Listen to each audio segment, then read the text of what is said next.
It's wheels up for holiday travel, but not for everybody. 737 MAXs are up in the sky now. Would you fly them yourself? Absolutely not. They didn't understand the danger that they were walking into. Pull up. Pull up. The plane had flown into the sea, at full speed. The passengers would have, of course, been hysterical. Computers, laptops, phones would have been flying around.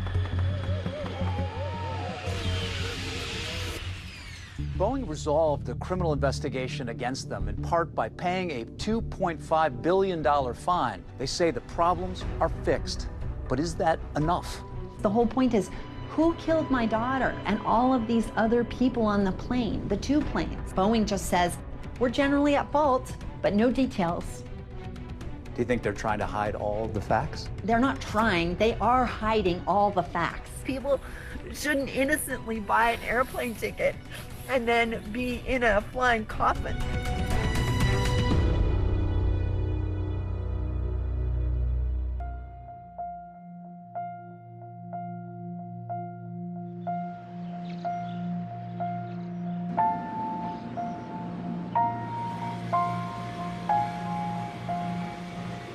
On a sunny March morning in Addis Ababa, the capital of Ethiopia, a truly remarkable group of passengers converged on Bola International Airport. 149 passengers from 35 different countries around the world got ready to board Ethiopian Airlines Flight 302, heading off to Nairobi. It was seemingly just packed with people who are on goodwill missions of various kinds. There was a big environmental conference happening in Nairobi, a UN environmental conference. Amongst the 149 passengers were also 9 Ethiopians, and one of them was Tamru Mulu, who is a child protection advocate. He was a kind of person who's really passionate about life, especially children who are suffering from conflict, drought. Also on that Ethiopian Airlines flight were 8 Americans, including 24-year-old Samia Stumo, who was raised on a Massachusetts farm by a family with a very strong tradition of activism. Samia had just started work for ThinkWell, which is a global healthcare organization. This was her first assignment. She was going to East Africa. She, at 24, had impressed them that they sent her instead of someone, a dozen years her senior.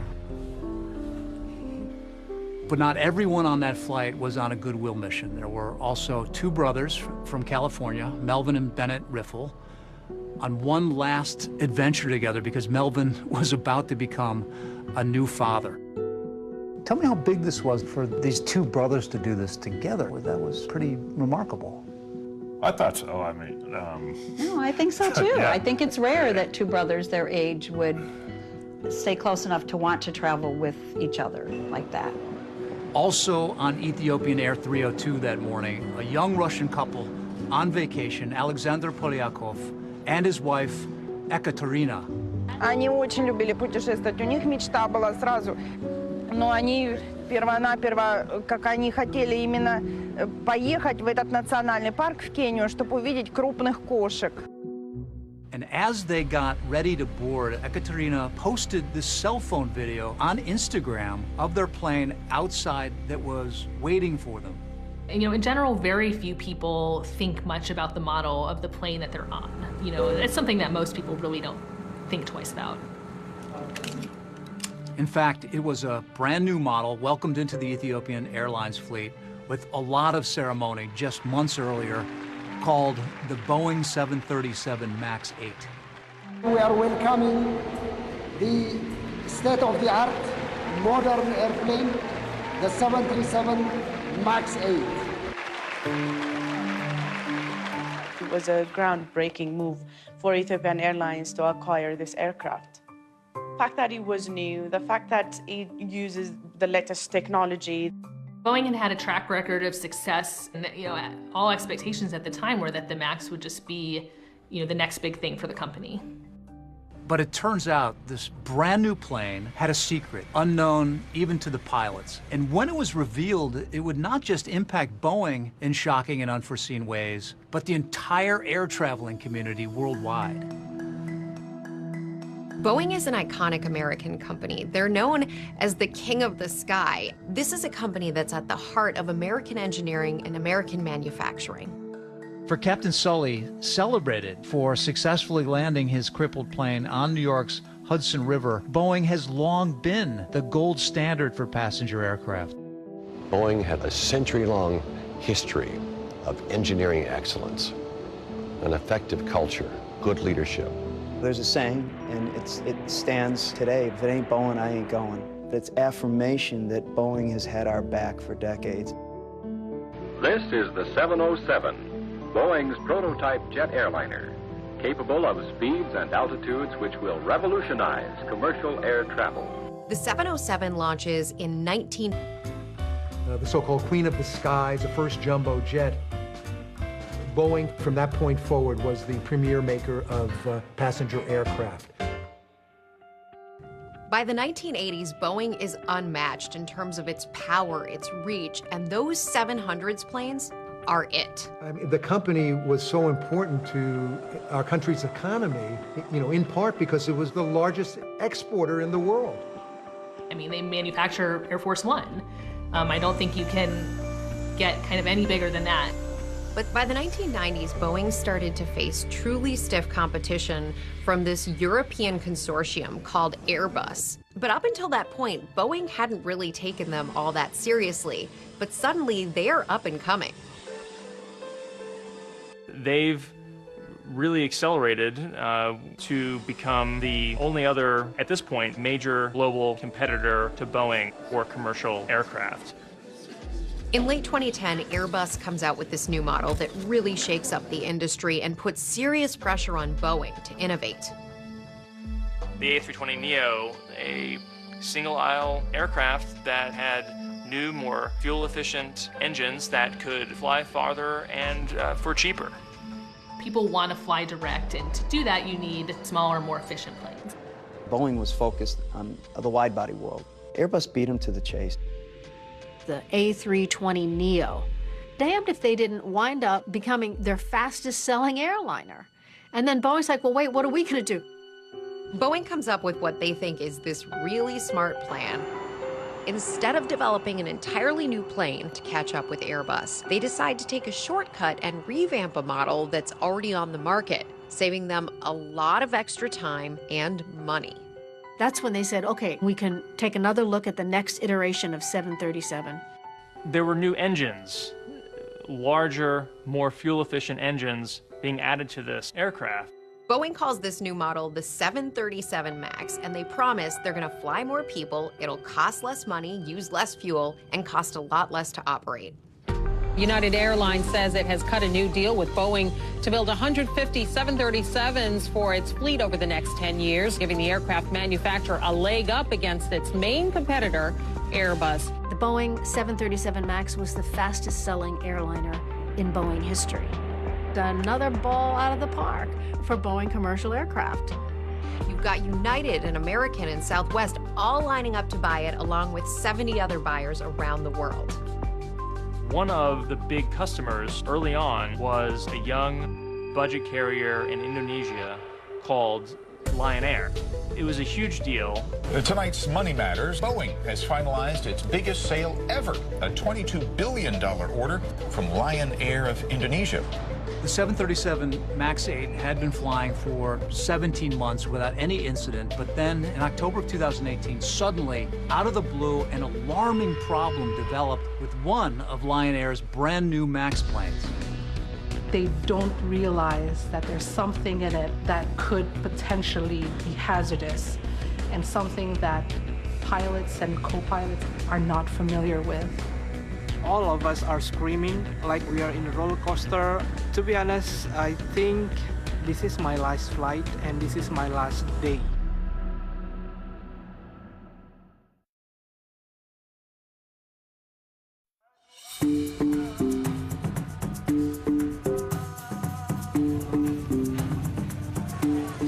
Jakarta is the capital, the largest city in Indonesia, and it's a bustling metropolitan with around 10 million residents.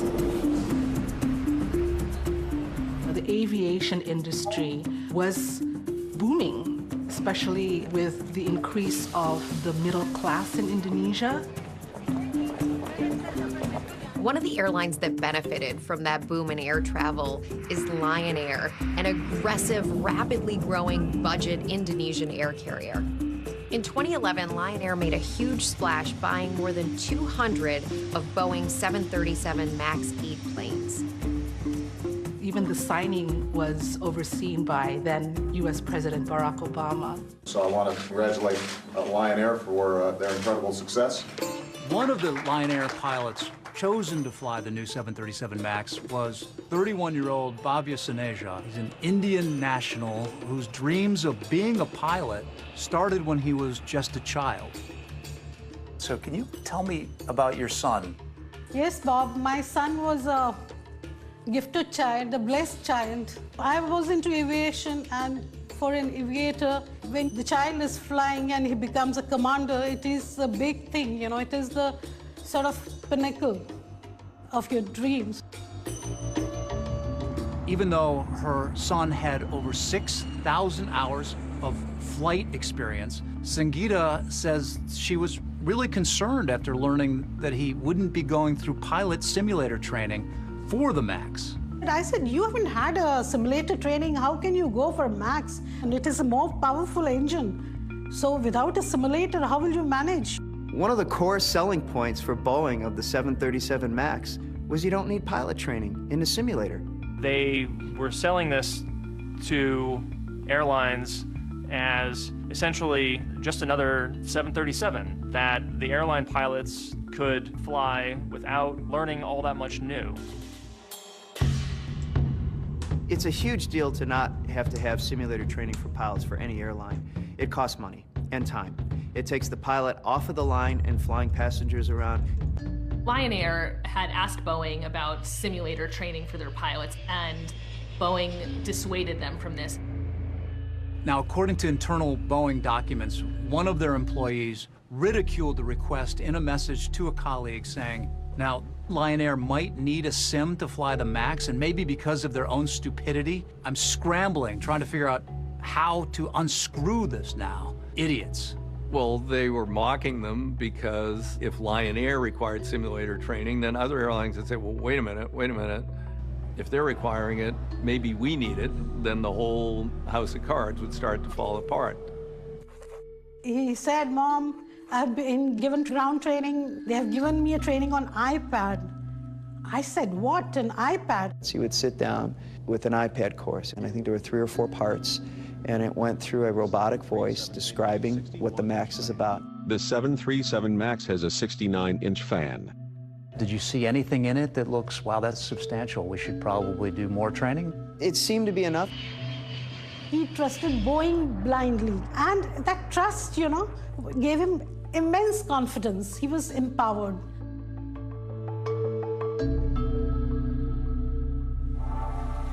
In October of 2018, Lion Air had a handful of the new 737 MAXes in its fleet, and one of the aircraft was going to be departing from Bali with the crew and passengers.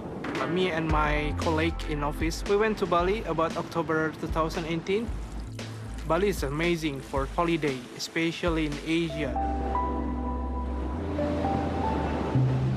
Lion Air flight JT043 was scheduled to take off from Bali to Jakarta. The flight was quite full of passengers, and most of them are local or domestic tourists like me. It's around 7 or 10 minutes after the takeoff, the flight suddenly feels like a fall down. It was a dive, a steep drop, 200 feet, and it wasn't something that was just caused by turbulence. All of us are screaming like we are in a roller coaster. How many times did it go up and down? Up and down 4 times. 4 times? Yes, the flight attendant who was sitting in the back they could feel it up and down in extreme way.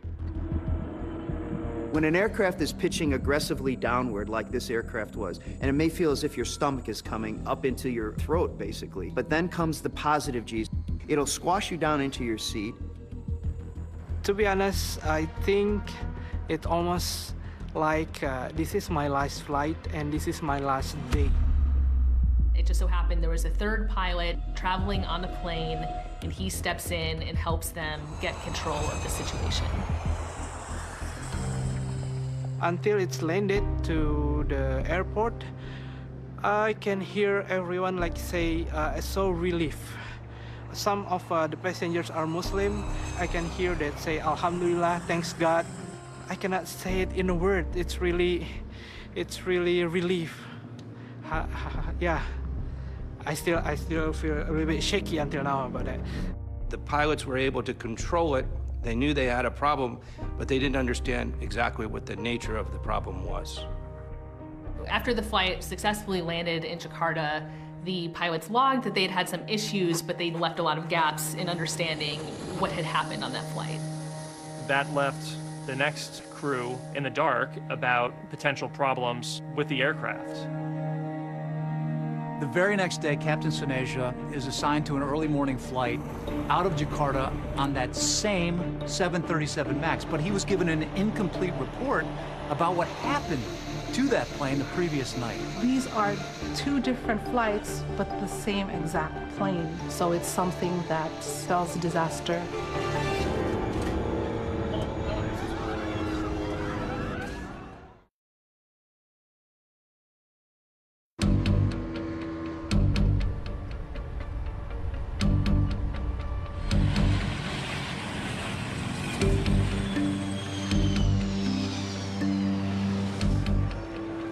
On the early morning of October 29th, 2018, at the airport in Jakarta, the capital of Indonesia, Lion Air Flight 610 was getting ready to take off. Its destination was the city of Pangkal Pinang, which is located on the Indonesian island of Bangka. There was 189 people on board, 181 passengers, 2 pilots, and 6 crew members. One of the passengers was Miss Fiona Ayuzen. She was a businesswoman, 29 years old. She was flying back to Bangka for work. Bawain kopi ya, Pak, gitu. Karena saya suka kopi Bangka. Pas pulang ke rumah, Mama bilang sekolah yang benar, terus dikasih uang jajan. Terus kalau besok paginya udah nggak ngeliat, soalnya udah berangkat duluan mamanya.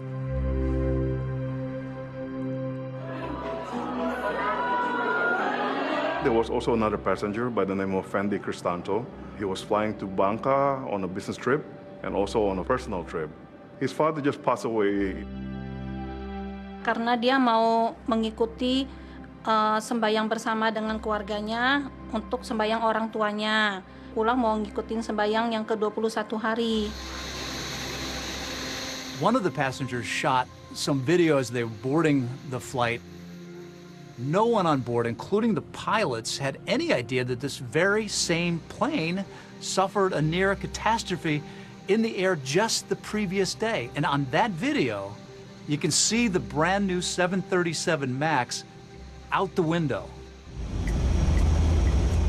Lion Air Flight 610 on that same 737 MAX is taking off from Jakarta. Very shortly after the flight takes off, the pilots are struggling with the plane. The stick shaker pops off. It is loud and it is rattling in the captain's hands. There are a cacophony, a tidal wave of other distracting alerts. Airspeed disagree, altitude disagree. Pull up, pull up.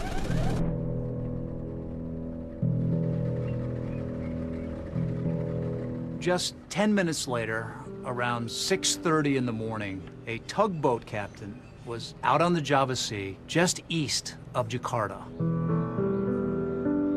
Saya merasakan ada sesuatu benda yang jatuh.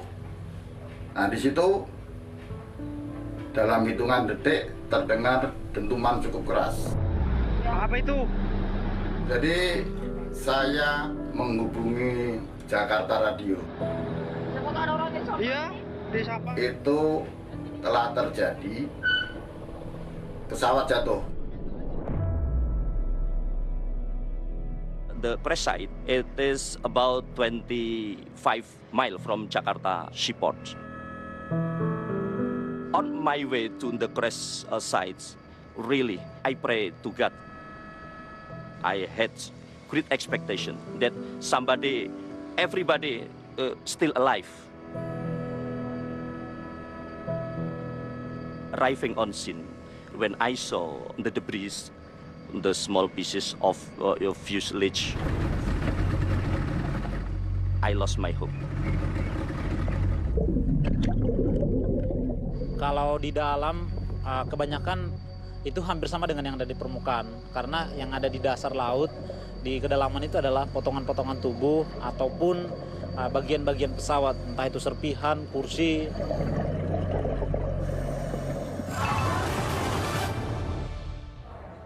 Presiden Direktur Lion Air Edward. When news of the crash broke, I immediately flew in from Beijing, where I was based at the time.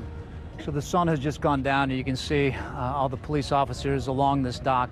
After arriving in Jakarta, our team headed out straight to the docks where the wreckage from the plane was being brought in. Whether it crashed or what happened, we still don't even know. But these crews have been pulling up and carrying out debris piece by piece. By the next day, the family members of the passengers were gathering and anxiously really waiting for word on whether their loved ones had survived the crash. Among the family members that I got the chance to talk to was the wife of that passenger who took that video of himself boarding onto the Lion airplane just minutes before it crashed. Your husband actually was taking video of the others getting on the plane when he got on? Yeah. Yes. Can you show that to us? These are a lot of the other passengers that were on the plane? Yeah. Is there still some hope that there are survivors? Yeah, we do believe that God still control, and we still have some hope that they can find him alive. It was clear pretty quickly that the plane had flown into the sea, at full speed, and came apart with such force that there was no way anyone could have survived. Berdoa buat cepet ketemu gitu. Berdoa biar tetap selamat, tapi nggak selamat gitu. Karena benar-benar saya merasa kehilangan. Hubungan antara Fiona dengan ibunya ini sangat dekat. Nah, begitu mendengar kecelakaan itu benar-benar down sekali. Benar-benar shock, down. Jadi 1 hari setelah pesawat jatuh, mendengar kabar ibu yang meninggal.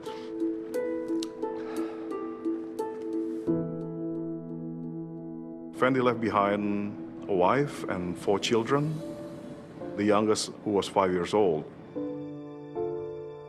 Jujur ya Bu, suami saya itu kalau naik pesawat itu memang sangat khawatir. Dia itu paling takut kalau naik. Dengan rasa ketakutan yang dia alami gitu loh. At the time, very little was understood about what might have happened. Brand new plane, nice enough day, nothing in particular that would point to an immediate cause of this accident. This is a fairly new plane. The 737 MAX, it had only 800 flight hours.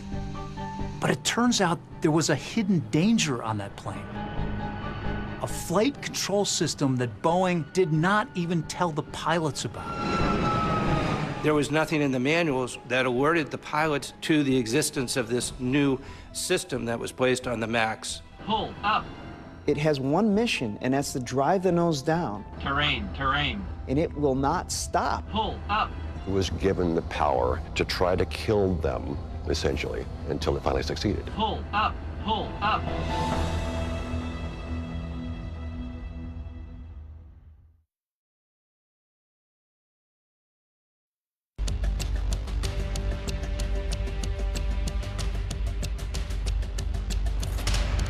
devastating plane crash in Indonesia. Lion Air jet with 189 people on board fell into the sea minutes after takeoff, leaving no survivors. So far, 24 body bags have been delivered. The jet was a new Boeing 737. I gotta say, my first thoughts were, boy, it's a brand new airplane. It must have been bad maintenance, or it must have been pilot error. A lot of Indonesians initially just saw that this was Lion Air fault. ABC's David Curley has the story. Good morning, David.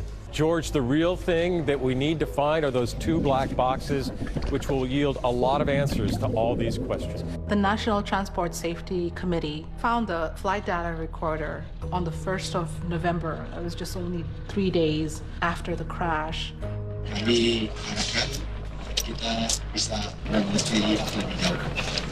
As they look at the contents of the flight data recorder, it becomes clear that something had gone terribly wrong. The pilots are struggling with the plane, almost in a tug of war. When we found the black box, we found that the aircraft was pitching up and then down, down and up and down and up. It's up and down for about 24 times. Had you ever seen anything quite like this? I never knew any case of the aircraft can fly up and down like this. I knew that the pilot was fighting with the aircraft. It would have been a terrifying roller coaster ride.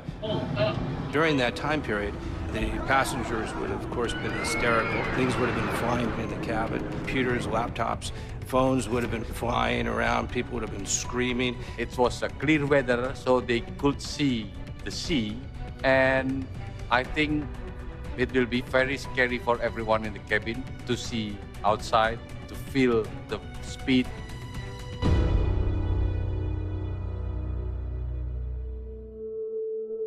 Sepuluh menit atau berapa itu?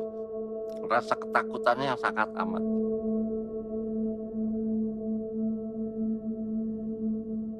Saya yakin saat itu dia sangat takut sekali, Bu, dengan pesawat yang goyang seperti itu. Saya bisa ngerasain juga.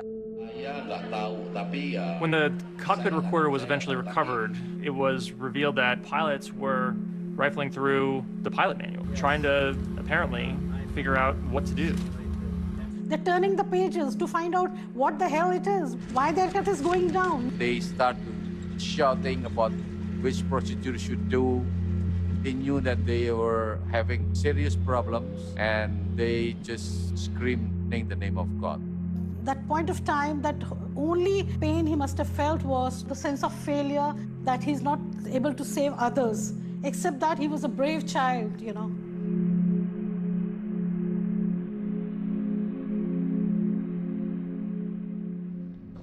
We surprised. It's very strange that the aircraft doing that way. Then we asked Boeing what kind of system that may create this way. What Boeing revealed to investigators came as a complete surprise. It turns out that Boeing had installed a flight control system on the 737 MAX that had the power to take control of the plane from the pilots without them even knowing about it.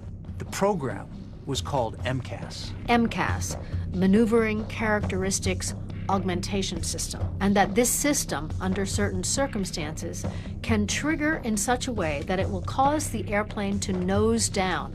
Why did Boeing put this MCAS system? What was it for? It's a mystery not only for us, but also for the pilot and co-pilot on board the plane.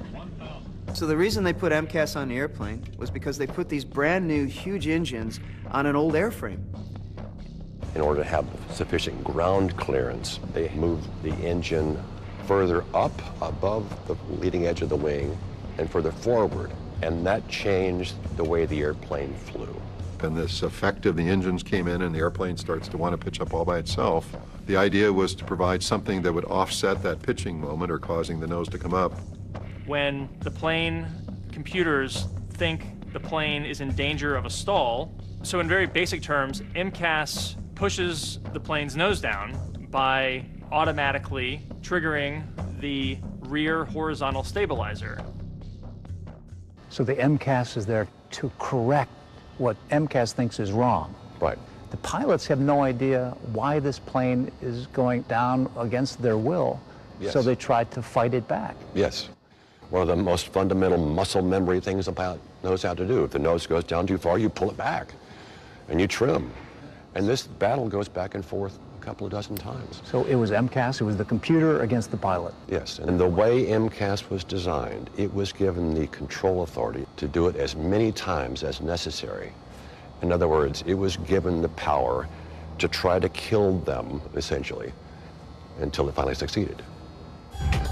Boeing's revelations about the MCAS system and what caused it to activate on the Lion Air flight in the first place would cause an uproar in the pilot community. And it would all lead to a secretly taped meeting where Boeing was recorded telling pilots that MCAS was being fixed. Those are going to be relatively straightforward software changes that we expect we can do in a fairly short period of time. We want to make sure we're fixing the right things. But while that was happening, the plane would continue to fly. They were rolling the dice with the lives of the global traveling public.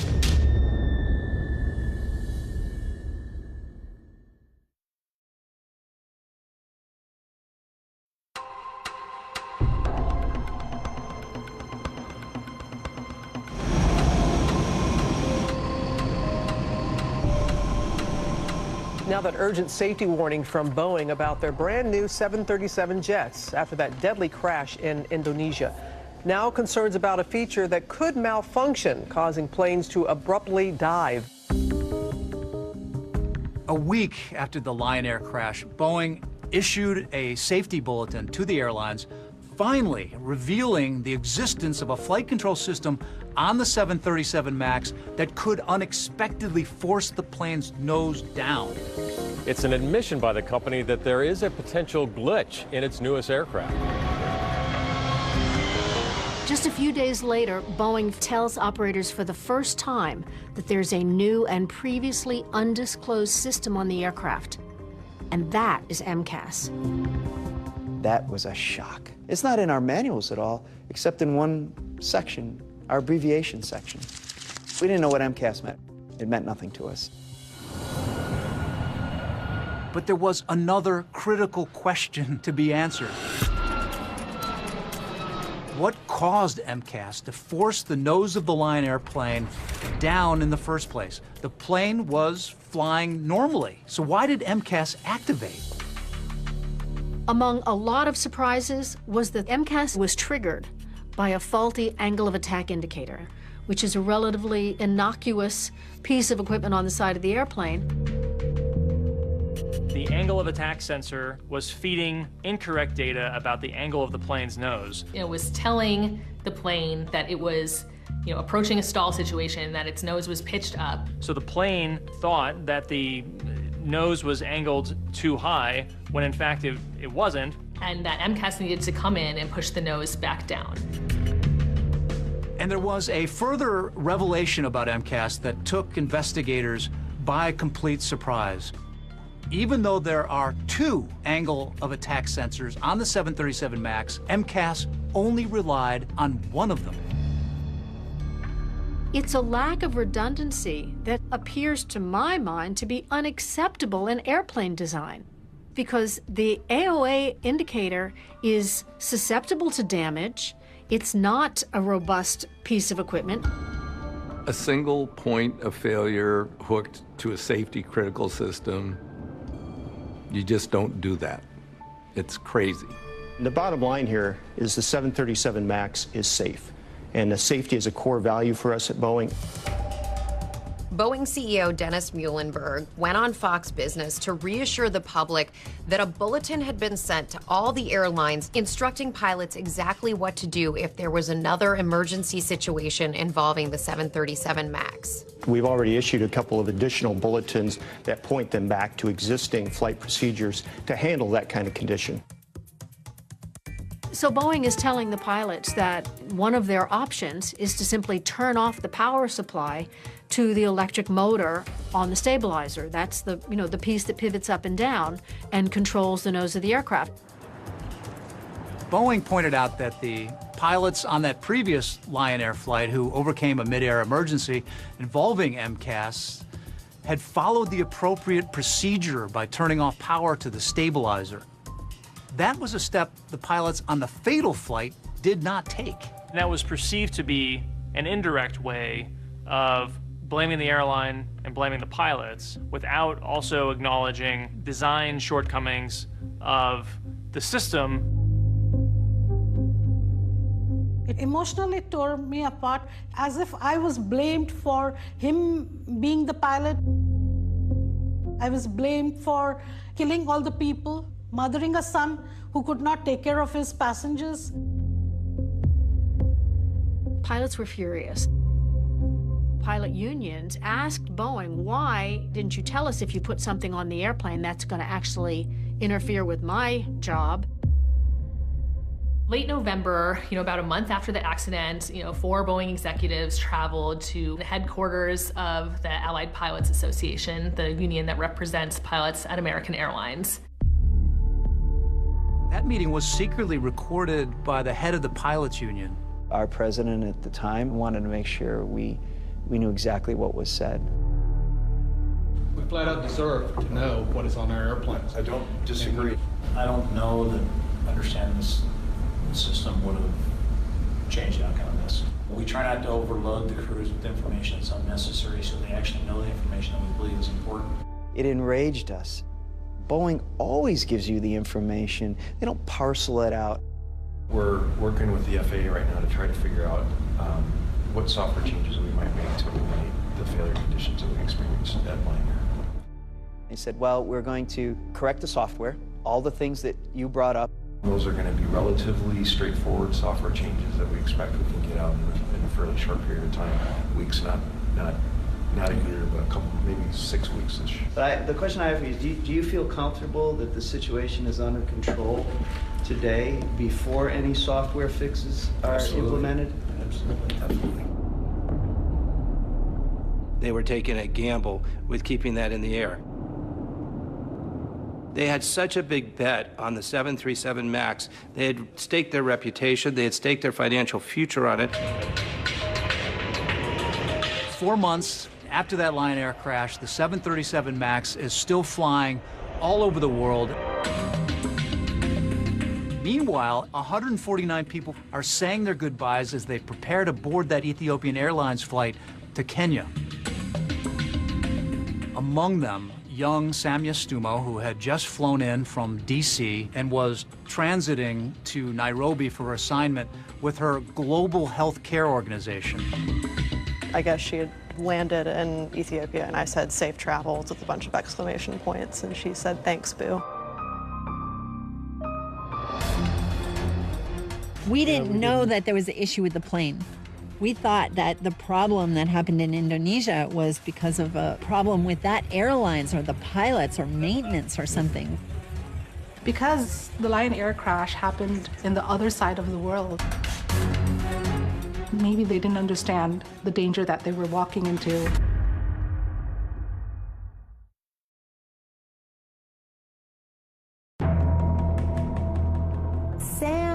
Samia, where are you? Where are you, Samia? Boeing killed my daughter. We're not afraid of anybody. The bottom line here is the 737 MAX is safe. It may be now, many people think, but can that ever make up for the lives that were lost in 2 crashes, even with Boeing now accepting responsibility? Do the people that should be accountable for what happened, are they being punished? No, absolutely not. Pull up. We flat out deserve to know what is on our airplanes. The nose is pointing down, and it's over. Boeing 737 MAX 8 crashing to Earth just 6 minutes after takeoff. But there was not a plane there. There was a hole in the ground. The pilots have no idea why this plane is going down against their will. She was. In January 2019, Samia had landed a dream job in Washington, D.C. with a global public health organization called ThinkWell. Just a few months into her new job at ThinkWell, Samia gets her first assignment to go overseas. They were going to send her over to East Africa in March of 2019, where she was going to help set up some new offices. This is the kind of thing that a relatively seasoned person is usually put into, and someone like Samia, without much experience in this, we were just so blown away by her that we felt that she had the acumen to be able to figure this out. As Samia got ready for her Africa trip, perhaps the last thing on her mind was the tragic crash in Indonesia just a few months earlier of a Boeing 737 MAX plane, killing everyone on board. And now we're going to turn to that chilling report about the Lion aircraft. From the moment the flight took off, pilots fought a tug-of-war with an automated system that repeatedly pushed the jet's nose down. After the crash, concerns had been raised about a new flight control system Boeing had installed on the plane called MCAS. Maneuvering Characteristics Augmentation System. This system, under certain circumstances, can trigger in such a way that it will cause the airplane to nose down, independent of the pilot's judgment. It turns out there was a defective sensor on that Lion airplane that accidentally triggered MCAS to activate and caused the plane to repeatedly go into a dive before it finally crashed. After Lion Air, there was not a lot of urgency. I think it was sort of easy to dismiss it as a one-off. I would say it pretty quickly faded from view for the majority of the traveling public. On March 10th, 2019, Samia left D.C. for Addis Ababa, Ethiopia, where she would be transferring to another plane on her way to her assignment in Kenya. So there's 149 travelers from around the world, and they're about to get on the newest Boeing airliner, the 737 MAX. They have no idea of the danger.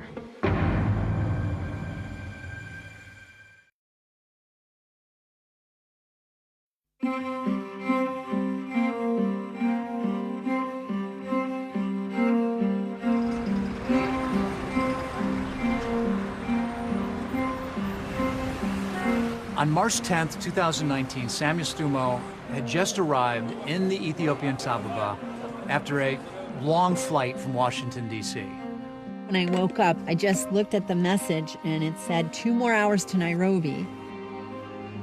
There were 149 passengers on that flight from 35 countries, most of them heading to Nairobi for a UN conference. Also, at Gate 12 in Terminal 2, those 2 brothers from California, Melvin and Bennett Riffle, who were enjoying a globe-trotting jaunt together before the birth of Melvin's daughter. When we said goodbye, he gave me a kiss and gave me a kiss on the stomach for Emma, you know, and he was all excited but nervous.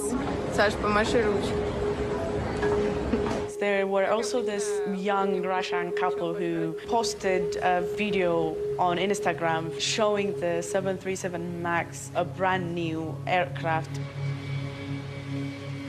Unlike the pilots involved in that Indonesian crash, the Ethiopian Airlines pilots knew about Boeing's MCAS flight control system, and Boeing had actually sent a directive to airlines instructing pilots what to do if a plane went into a sudden dive on its own. So Boeing is telling the pilots to turn off the power supply to the electric motor on the stabilizer. That's the, you know, the piece that pivots up and down and controls the nose of the aircraft.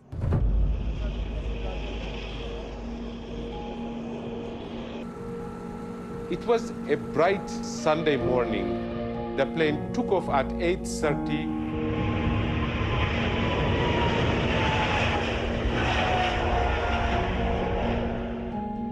And 3 minutes after takeoff, the aircraft started behaving erratically. Their instruments start to show different readings. After 6 minutes later, the plane was spotted again, about 30 miles from Addis in a small town called Bishoftu. Tashkarakaru dubani imboba. Dubani imboba ara dhufe durani mataa sol qaba mataa sol qaba. Yeroo lafa udoo ga'uun sagalee guddaadhaa fi haara guddaatu samiitti ol ka'e.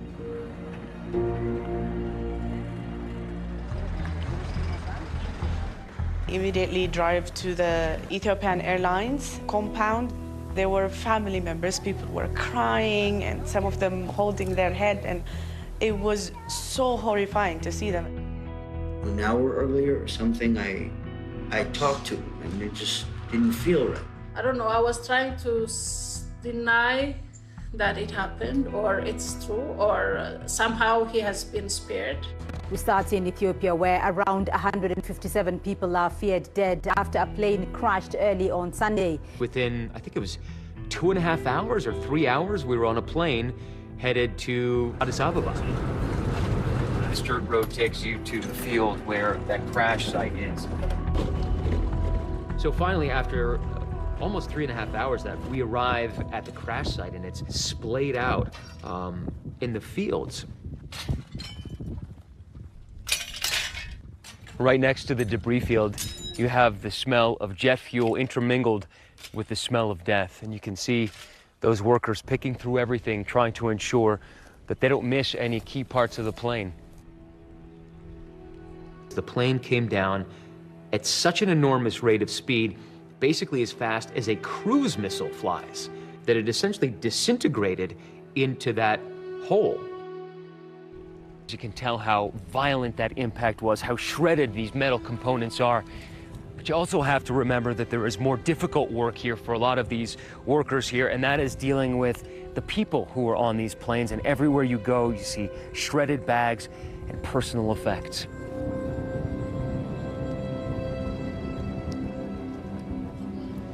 Breaking news, an Ethiopian Airlines flight has crashed.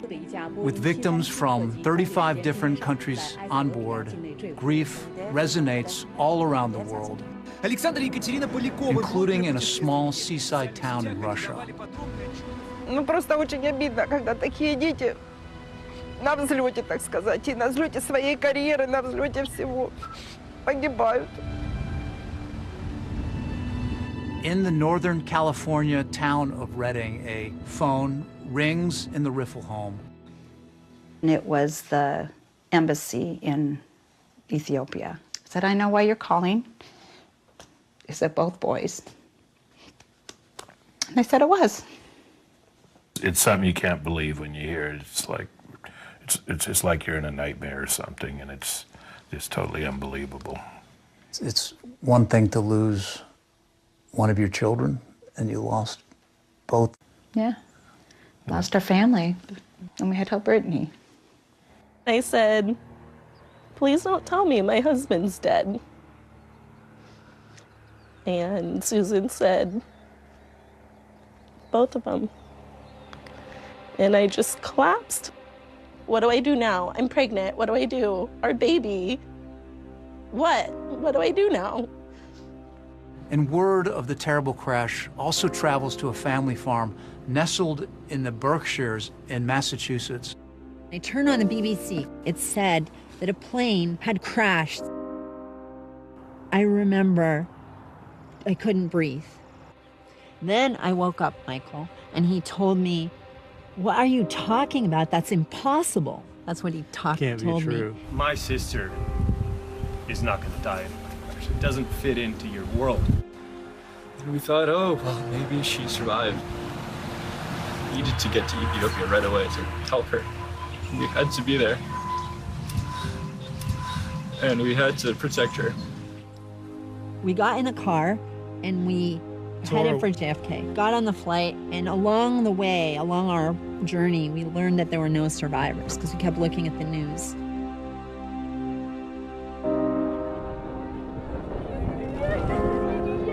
Like Nadia and Michael, many grief-stricken families made their way to the crash site, desperate to find any trace of their loved ones. You know, there was not a plane there. There was a hole in the ground. Anybody able to find the body remains? There was nothing bigger than a femur bone. The black box data now in the hands of Ethiopian officials. As the investigation continued in the cause of the crash, there was a question on many people's minds. Would Boeing 737 MAX plane be implicated in a fatal tragedy again?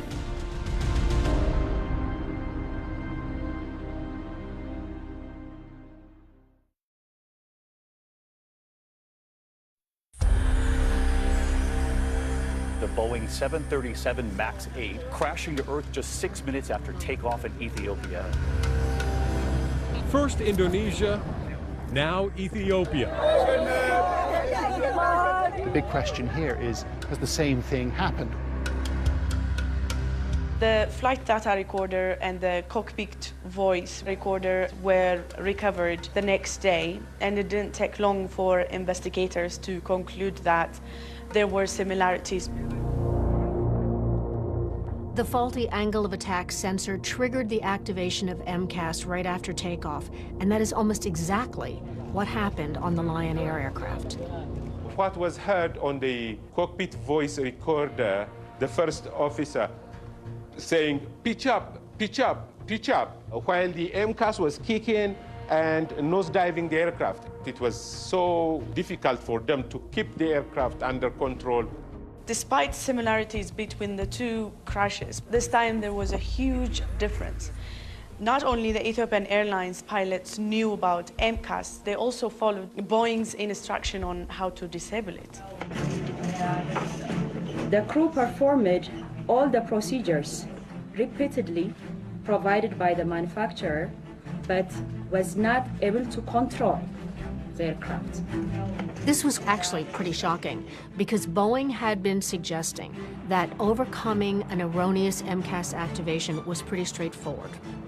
If that was the case, why did this second accident happen? To better understand why those pilots could not recover control of the plane, we asked two experienced American Airlines pilots and members of the Allied Pilots Association to take us through what might have occurred in that Ethiopian Airlines cockpit based on information from the black boxes. So in here, what will we see? In this airplane, while it is not a MAX, the displays are very similar, but what's unique about the MAX in this case is the MCAS. I'll be kind of simulating the MCAS with my electric trim switch to show what the MCAS would be doing. So now we're going to take off from the capital of Ethiopia, Addis Ababa, heading to Kenya. Yep. Shortly after the takeoff, faulty data from the plane's angle of attack sensor triggers a myriad of false alerts in that cockpit. Seconds after you take off. Altitude disagree, airspeed disagree. The stick shaker is shaking continuously, very loud. This will not stop throughout the entire flight. In the middle of all these distractions, MCAS suddenly activates. MCAS is firing. Starts to push the nose down. I'm pulling back, and then I trim up, get a little bit of trim up on it, and the MCAS kicks in again. The MCAS is more powerful and fast than what the pilot can do, so it'll always win more. It was at this point that the Ethiopian Airlines pilots followed Boeing's instructions and cut off electronic power to the stabilizer in the plane's tail. So you realize that MCAS is not working.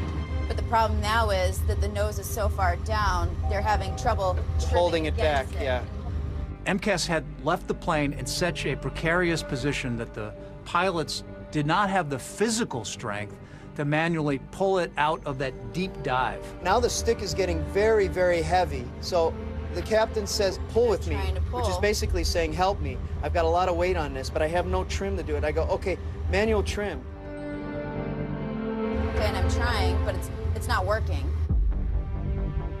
I can't hold it back. Unable to control the plane manually, in a last-ditch effort, the Ethiopian pilots decided to turn the electronic stabilizer system back on. The MCAS fires, and this fire goes and goes. I'm pulling back, a little bit of trip. And now the nose is pointing down and it's over. Stop the sim.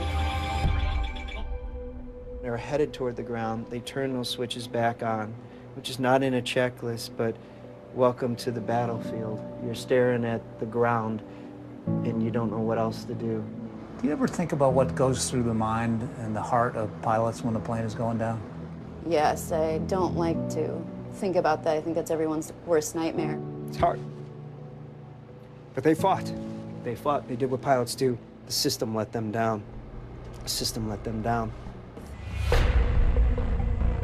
Unlike with Lion Air, the Ethiopian Air crash has sudden and swift repercussions for Boeing. Ethiopian Air immediately grounds their entire MAX fleet, and like a domino effect, countries around the world start grounding their fleets.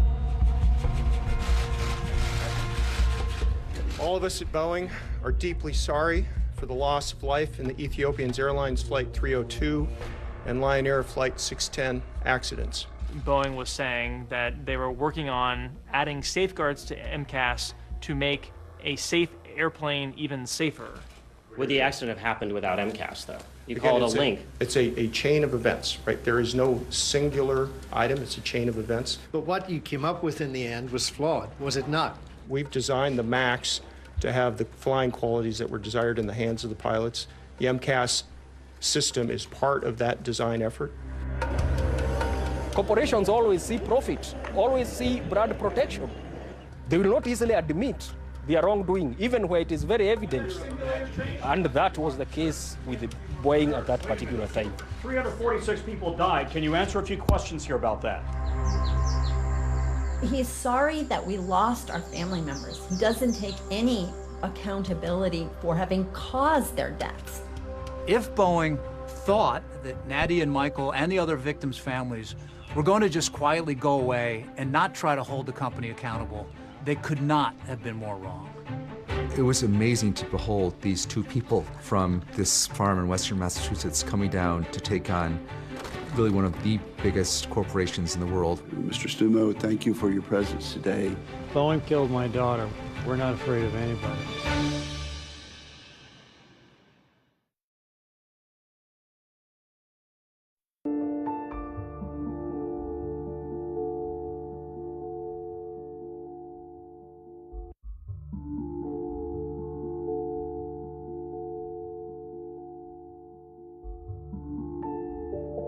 In the fall of 2019, Nadia went back to Ethiopia. After months of digging and searching, workers had actually been able to find some remains from the crash.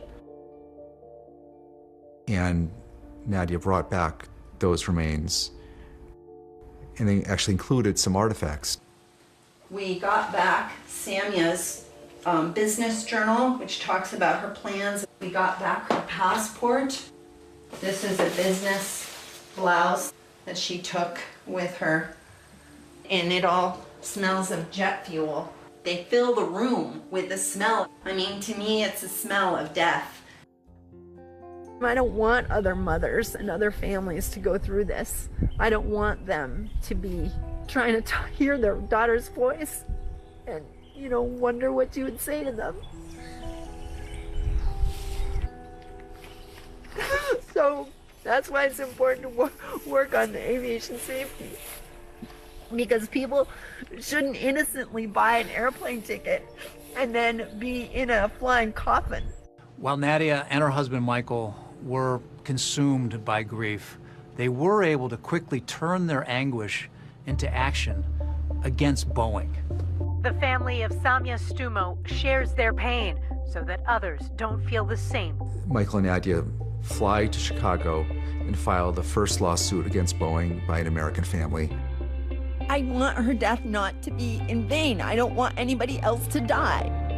Nadia and Michael, along with more than 100 other families of victims around the world, alleged that Max had a defective design and that Boeing issued inadequate warnings about the plane, something that Boeing denied at the time. This is going to go down as one of the most callous, deliberate efforts to keep a product in the public domain for the wrong reasons. What really shocks me is their greed. I don't know how they can still, sleep at night. But there was a second front in Nadia and Michael's battle against Boeing. They and the other families were determined to take part in the congressional hearings into what went wrong with the 737 MAX and make sure that another crash never happened again. We have 3 generations of farm advocacy in my family, and Nadia, of course, has, Ralph Nader and her family and that advocacy. People should not fly this plane if it's ungrounded. My uncle said to us practical things. To never settle for staff, always go for the top. I feel like it's cruel irony. Samia's family knew how to do it because it's a very complicated system to navigate, and it's a fight. Nadia has really been, I think, a principal support for many of the other families out there, while Michael is pursuing the more, what's the fix and what went wrong. As we go forward, this committee will leave no stone unturned. We kept saying you can't just have the bureaucrats and the engineers and the pilots. It's all about the families. Today, I speak not only with my voice, but the voices of my departed family. Paul Girogi testified. And he had lost his entire family. I think about the last 6 minutes a lot. My wife and my mom-in-law knew they were going to die. They had to somehow comfort the children during those final moments, knowing they were all their last. I wish I was there with them. At the congressional hearings, there was some talk that foreign pilots failed to respond appropriately. For me, the accident report reaffirms my belief that pilots trained in the United States would have successfully been able to handle this situation. Chair now recognizes Captain Chelsea B. Sullenberger III. That claim was called out after the dramatic appearance of perhaps the most famous pilot in America, Chesley Sullenberger. I'm one of a relatively small group of people who've experienced such a crisis and lived to share what we learned about it. Sully was the miracle on the Hudson pilot. He successfully landed his plane on New York's Hudson River after a bird strike crippled his engines. Captain Sullenberger became a national hero, immortalized by Tom Hanks in the movie Sully. Like many pilots, I was disappointed that many were blaming the dead crews of the accident flights. I've got to tell you from personal, first-hand experience how real and how intense the startle factor is. I recently experienced all these warnings in a 737 MAX flight simulator during recreations of the accident flights. Even knowing what was going to happen, I could see how crews could have run out of time before they could have solved the problems. Boeing, built into their design of MCAS sort of an assumption that pilots would be able to react to something going wrong within 4 seconds. Well, think about that. Let's start the clock. Now, 2, 3. That's it. It's just really unlikely almost any airline crew would have acted effectively that fast. These accidents should never have happened. And I'm really distressed that they happened. But the investigation into Boeing would go much deeper, raising questions about whether Boeing knew about problems with the MAX before they put it in the air. The information coming out of the investigation is shocking. And it would all lead to a face-to-face confrontation between a grieving mother from a farm and the head of one of the most powerful companies in the world. And I want to, confront a situation, but I want to say it to you directly because I don't think you understand what we're saying.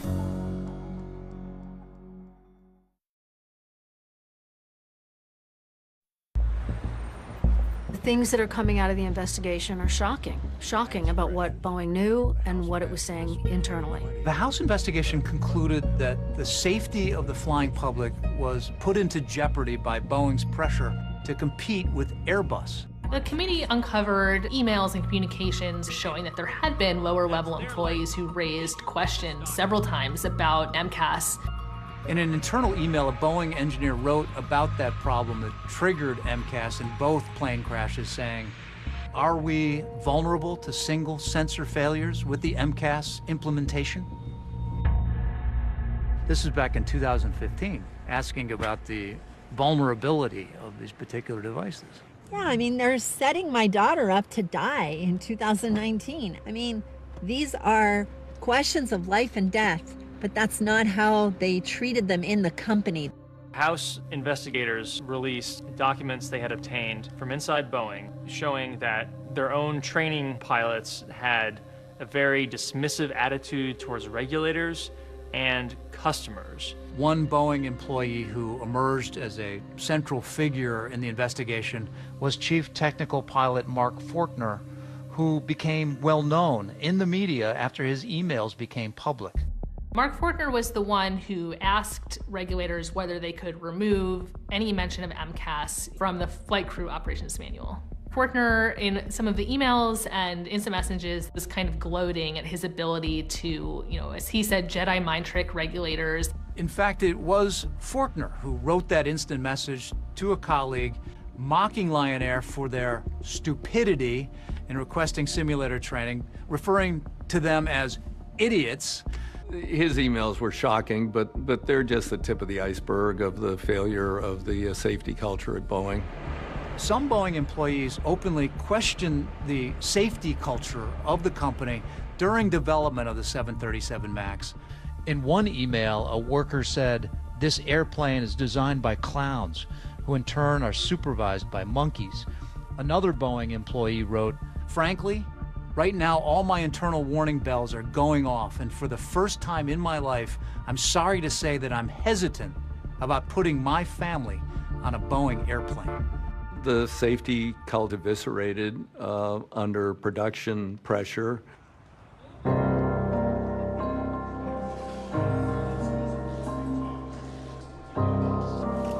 For the first time, and on tonight's one-year anniversary of the first 737 MAX crash, Boeing CEO Dennis Muilenburg faced Congress.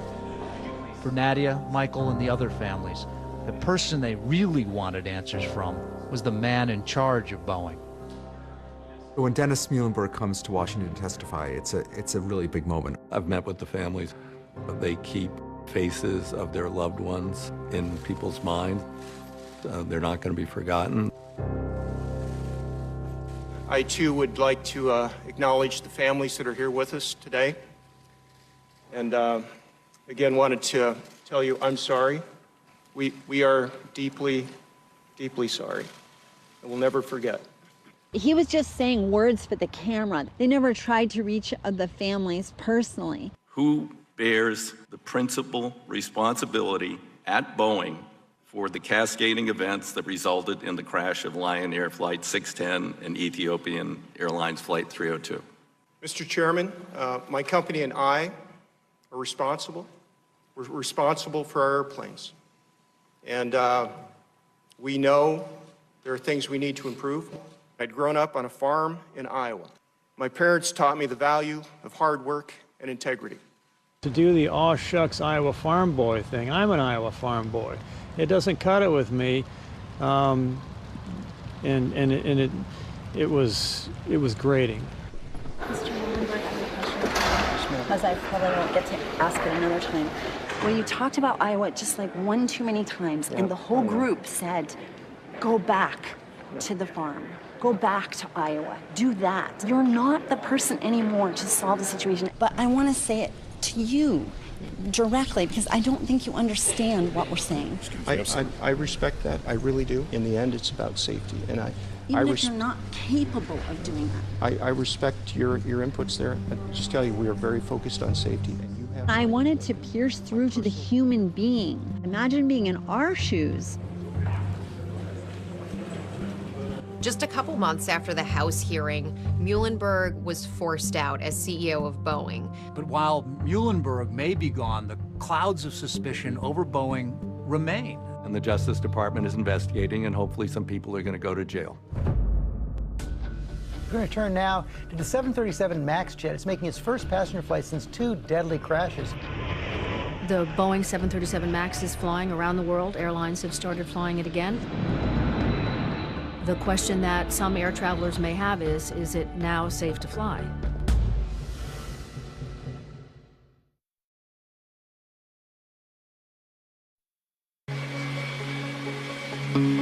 Tonight, Boeing 737 MAX jets are back in service. American Airlines today flying the first paying passengers in the U.S. since the fleet was grounded nearly 2 years ago. The 737 MAX is back in action. Airlines are choosing to put the 737 MAXs back in the air. They waited a long time for that airplane. I have the utmost confidence in the safety of this aircraft. I didn't feel unsafe at all getting on the plane today. Last November, the FAA cleared the 737 MAX to fly again after Boeing agreed to make several changes to the plane. MCAS now needs both angle of attack indicators to be in agreement in order to trigger, and it can only be fired once. MCAS will no longer be able to put the plane in the dramatic nosedive position that it did in the fatal accidents, and pilots are required to have simulator training. I do think the 737 is a safe airplane. I'm happy to fly on the 737. I have no issue about that. And I think it's going to be a great airplane. I really do. Now that these MAX planes are up in the air again, what do you think about what's happened? The MAX plane is still dangerous. I know definitely that the planes are still unsafe and I can't get on this plane. But while Boeing may have successfully relaunched the 737 MAX, there is still the question about whether the company will be held accountable for those two fatal crashes of the plane. The Justice Department has launched a criminal investigation into the plane's development. The criminal investigation began before the second accident. It began in 2018. Prosecutors were trying to find whether or not Boeing had lied to the FAA. They spoke to, obviously, a number of Boeing employees. But to the shock and dismay of the victims' families, this January, the Department of Justice suddenly announced that it was allowing Boeing to resolve the criminal case. In exchange, the company acknowledged that it engaged in a conspiracy to defraud the United States. Boeing will pay $2.5 billion in a settlement over its 737 MAX planes. You have to pay a very large financial penalty, $2.5 billion, but you never have a criminal conviction. The airlines get $1.77 billion. The victims who died in these two crashes and their heirs are getting $500 million. The only fine here that goes to the government is less than 10%. I was just outraged. How is it that Boeing cannot be held to account by our justice system? And the agreement seems to allow Boeing off the hook. It states the misconduct was neither pervasive across the organization nor undertaken by a large number of employees nor facilitated by senior management. I find it interesting that the prosecutor says there's no pervasive wrongdoing at Boeing. Meanwhile, the House committee investigating the 737 MAX disasters finds people went to Boeing with their concerns about safety, and those concerns were not heeded. Former Boeing test pilot is expected to face criminal charges in connection with the safety probe. The only criminal charge resulting from the DOJ investigation is against Mark Forkner. He's the chief technical pilot for Boeing who wrote those emails about tricking the FAA. So Forkner is the one on the frying pan right now, and the only one on the frying pan. Forkner was charged with deceiving safety regulators and faces decades in prison if convicted. He has pled not guilty. This tragedy deserved a search for the truth, not a search for a scapegoat. The truth will show that Mark did not cause this tragedy, Mark did not lie, and Mark should not be charged. He did something terribly wrong, supported by the company he was working for. I hope that Mark Forkner's attorney will prevail in showing how many people were involved in this. People read about air accidents and they think about the victims and they think, oh, geez, that's so sad. That's so sad, and it is. But I think what goes unappreciated is the fury of someone who must see that they've lost a loved one or many loved ones, and the culpability lies right there, and they will never get that justice. I think it's worse than grief. But for the parents of Samia Stumo, there's much more to their daughter's legacy than just anger at Boeing. There's a fellowship project in my daughter's name, and we have 5 young women doing global health projects in their countries. And these young women are emerging leaders like Samia was. So you're doing the kind of work that Samia was doing? Yes, I wish she could do it herself. We're going to make sure that Samia's effect in the world in terms of helping human beings is multiplied.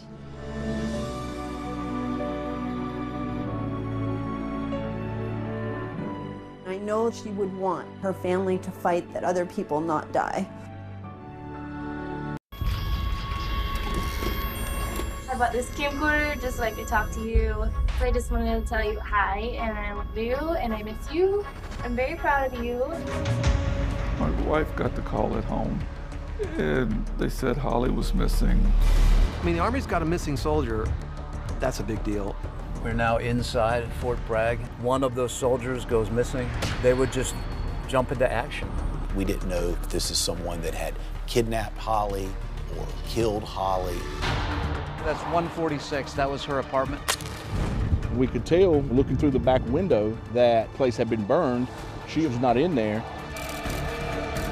Several knives were missing from the knife block. Then, bizarrely, a second female soldier goes missing. Megan Tuma, she was supposed to go to work, and she didn't show up for work. Are they just missing? Did they succumb to foul play? Like, you just don't know. The mirror had a very large insignia drawn on it. That insignia was a zodiac sign. While there's this massive search for Holly, these mysterious letters come in from a person purporting to be reenacting the Zodiac murders. This could be the same killer.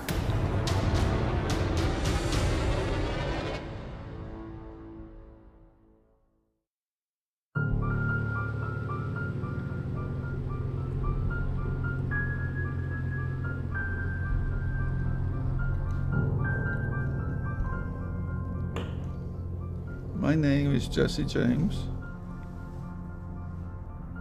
For 17 years, we have lived with the pain of losing our daughter, Holly. It's something that cannot be explained in words. Recently, I decided to write to the person responsible for taking Holly from us.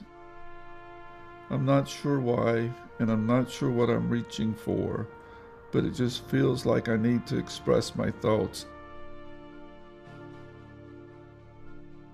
Many, many people loved Holly, and you took her from all of us.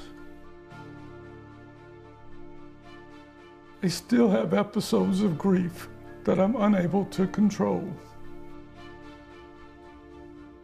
Why did he choose Holly? I've decided to reach out and try to discover that.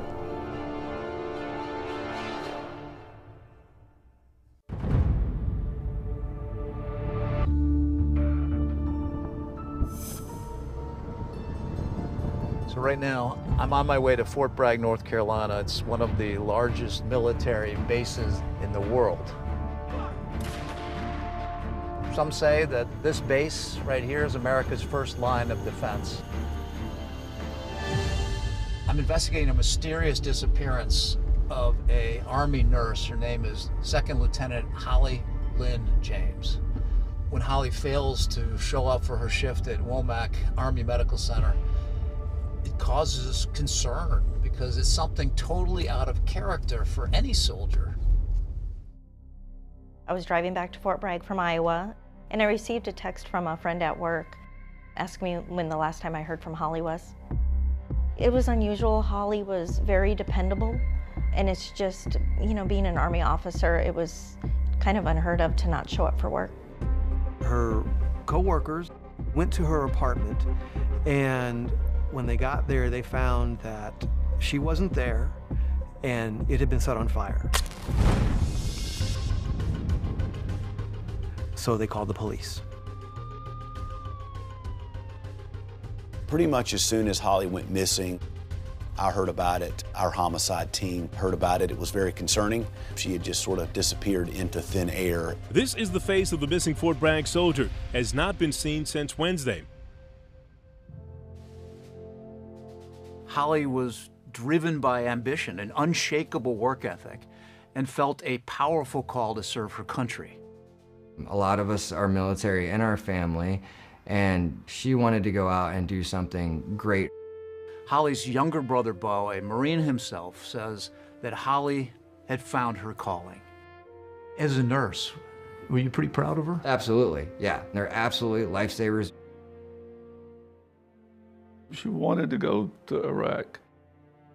I said, why would you want to go to Iraq, to the war zone? And she said, Dad, I just think I can help soldiers if I'm out there as a first responder in a war zone.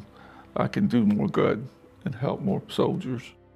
Although Holly never served in combat and was ultimately stationed in the U.S., she was going places, and by age 23 had become a second lieutenant in the United States Army. Even though I was a sergeant major, she was technically a higher rank than me starting out, you know, and I was pretty proud of that. They assigned her to the mother-baby ward at Womack. She just always wanted to be in the thick of things. She was a floor nurse. She loved helping people all the time. And she really loved children. Actually, at the time, Holly was raising a couple of children on her own, born from a relationship with her ex-boyfriend from her hometown of Dubuque, Iowa. Then in 2007, she met this 22-year-old Marine, Corporal John Y. Monk, a combat engineer who was stationed along with her brother Bo at Marine Corps Base Camp Lejeune. Colonel Kirk Cordova was John Y. Monk's commanding officer. He's a non-commissioned officer working towards being a sergeant and probably one of the best ranks in the Marine Corps. So he was very proficient, I can tell you that. We deployed together. A lot of times we were looking for explosives or blowing things up. He was very good at our robots that we used for looking for explosives or setting them. I was embedded in the war zone with the Marines in the invasion of Iraq in 2003. The level of danger was similar to what they experienced. Marines continue to bring their heavy armor north. And you realize just how intense their jobs really are. Why did you decide you wanted to introduce him to your sister, Holly? Everything he said just seemed so funny. And I thought Holly deserved some humor in her life too. She outranked him. She was an officer and he was an enlisted man, lower enlisted man. The couple eventually married and shared an apartment together in Fayetteville, just outside the gates of Fort Bragg. Wymonk lived 2 hours away at Camp Lejeune, but would visit on weekends. Holly and John seemed happy. It seemed like a good match. Being a dual military couple, it's just that extra layer of complication. You're just apart quite a bit. During Wymonk's deployment, Holly bridged the distance with heartfelt video messages. I bought this camcorder just so I could talk to you. So I just wanted to tell you hi, and I love you, and I miss you.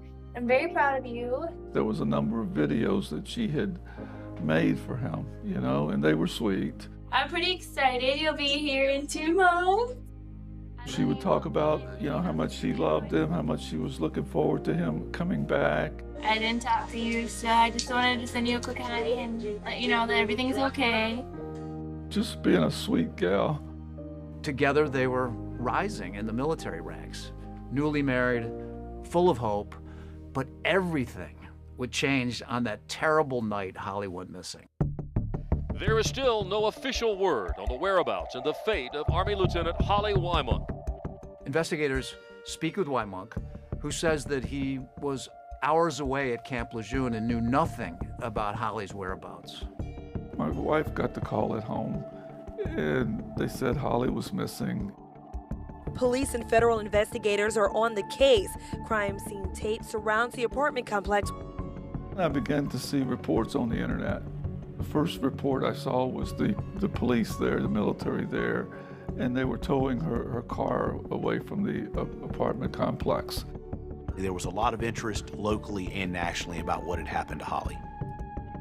I had reporters on my doorstep, and they were asking if I knew anything about Holly, what could I tell them? I think that's when I realized it was bigger than what I was imagining.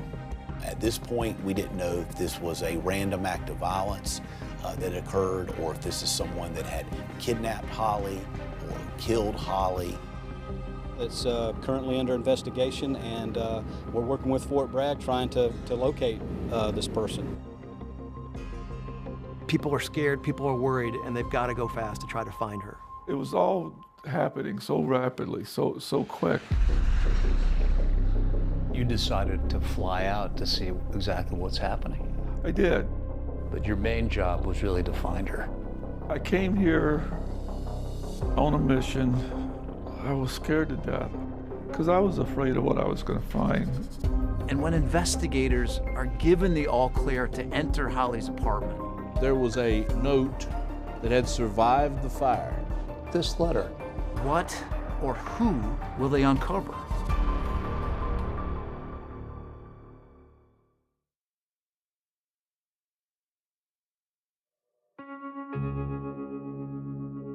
Oh, look at the cheeks there. I know, huge cheeks, you know. She's adorable. Really very cute, huh? She was a little daddy's girl. She loved working at that hospital. I had no doubt she was going to stay in the Army because she loved it that much. She found the job she loves. Yep, she did. She was up for the challenge. And from what I know, I think she did great. She worked really hard so she'd be able to get a good life and a good job to be able to raise us better. At the time of Holly's disappearance in July of 2008, her children, Harper, just 7, and 3-year-old Kendall, were far from the chaos, visiting their father back in Iowa. We were not there when our mom went missing. Authorities finally released the name and picture of 2nd Lieutenant Holly Wymunk, a nurse at Womack Army Medical Center. You decided to fly out to see exactly what's happening. I did. You know, my first thought was go to the media like I've seen other families do. Ask Holly to surface, or if somebody's got Holly, ask them to bring her back, you know. And then I thought I should do that from Fayetteville. I should do that from Fort Bragg. Because if she is around there, you know, I can say, here I am, right here, and you can come to see me. We're in constant contact with the family. What exactly did the investigators tell you? Well, that evening when I got here and I met with the chief of detectives, one of the first questions I said is my daughter dead? And he said, we can't say that. He said, because that hasn't been proven. But he said, I can tell you we have grave, grave concern. Once the flames were out, investigators combed through the charred remains of Holly's apartment, searching for anything the fire had not destroyed. For the second day in a row, state and federal agents scoured the young woman's burned apartment. The case would soon fall to Detective Jeff Locklear of the Fayetteville Police Department, the man tasked with uncovering what happened to Holly.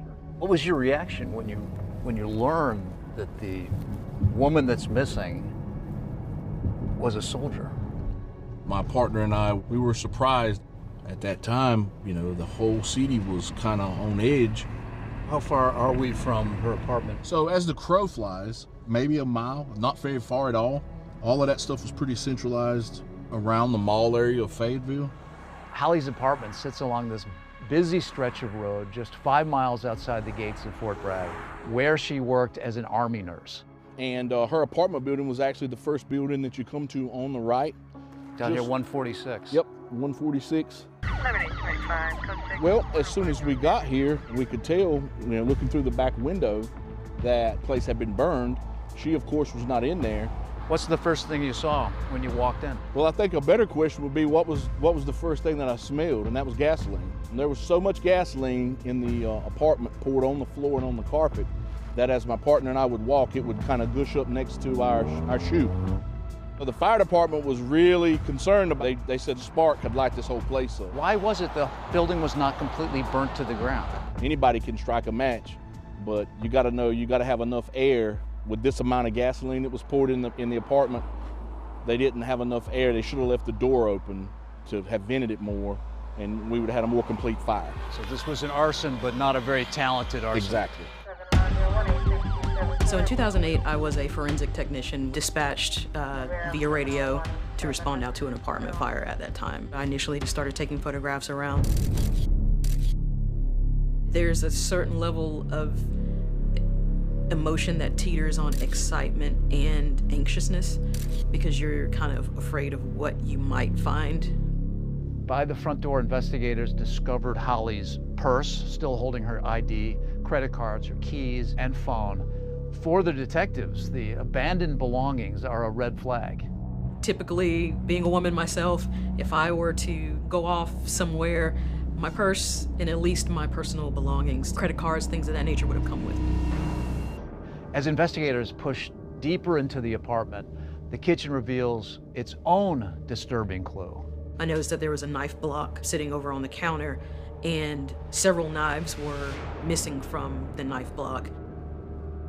We couldn't find any of those knives, like in a drawer or maybe dirty in the sink. They were missing from that house altogether.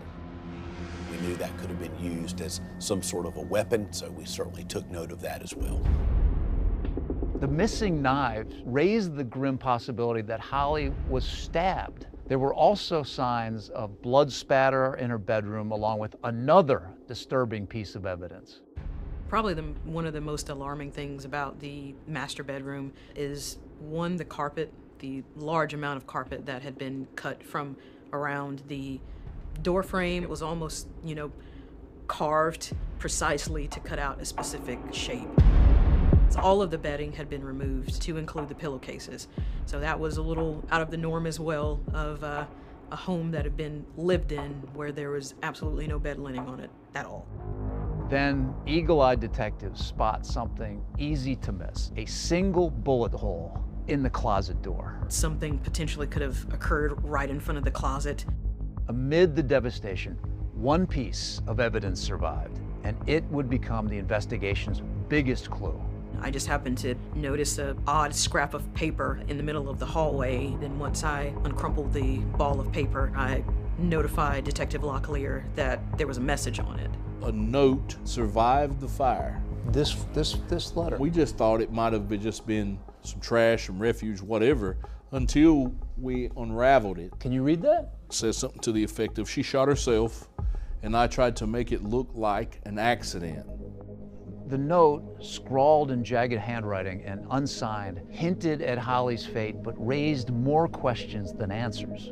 It wasn't consistent with what we were seeing, but obviously it was an important piece of evidence that we took note of.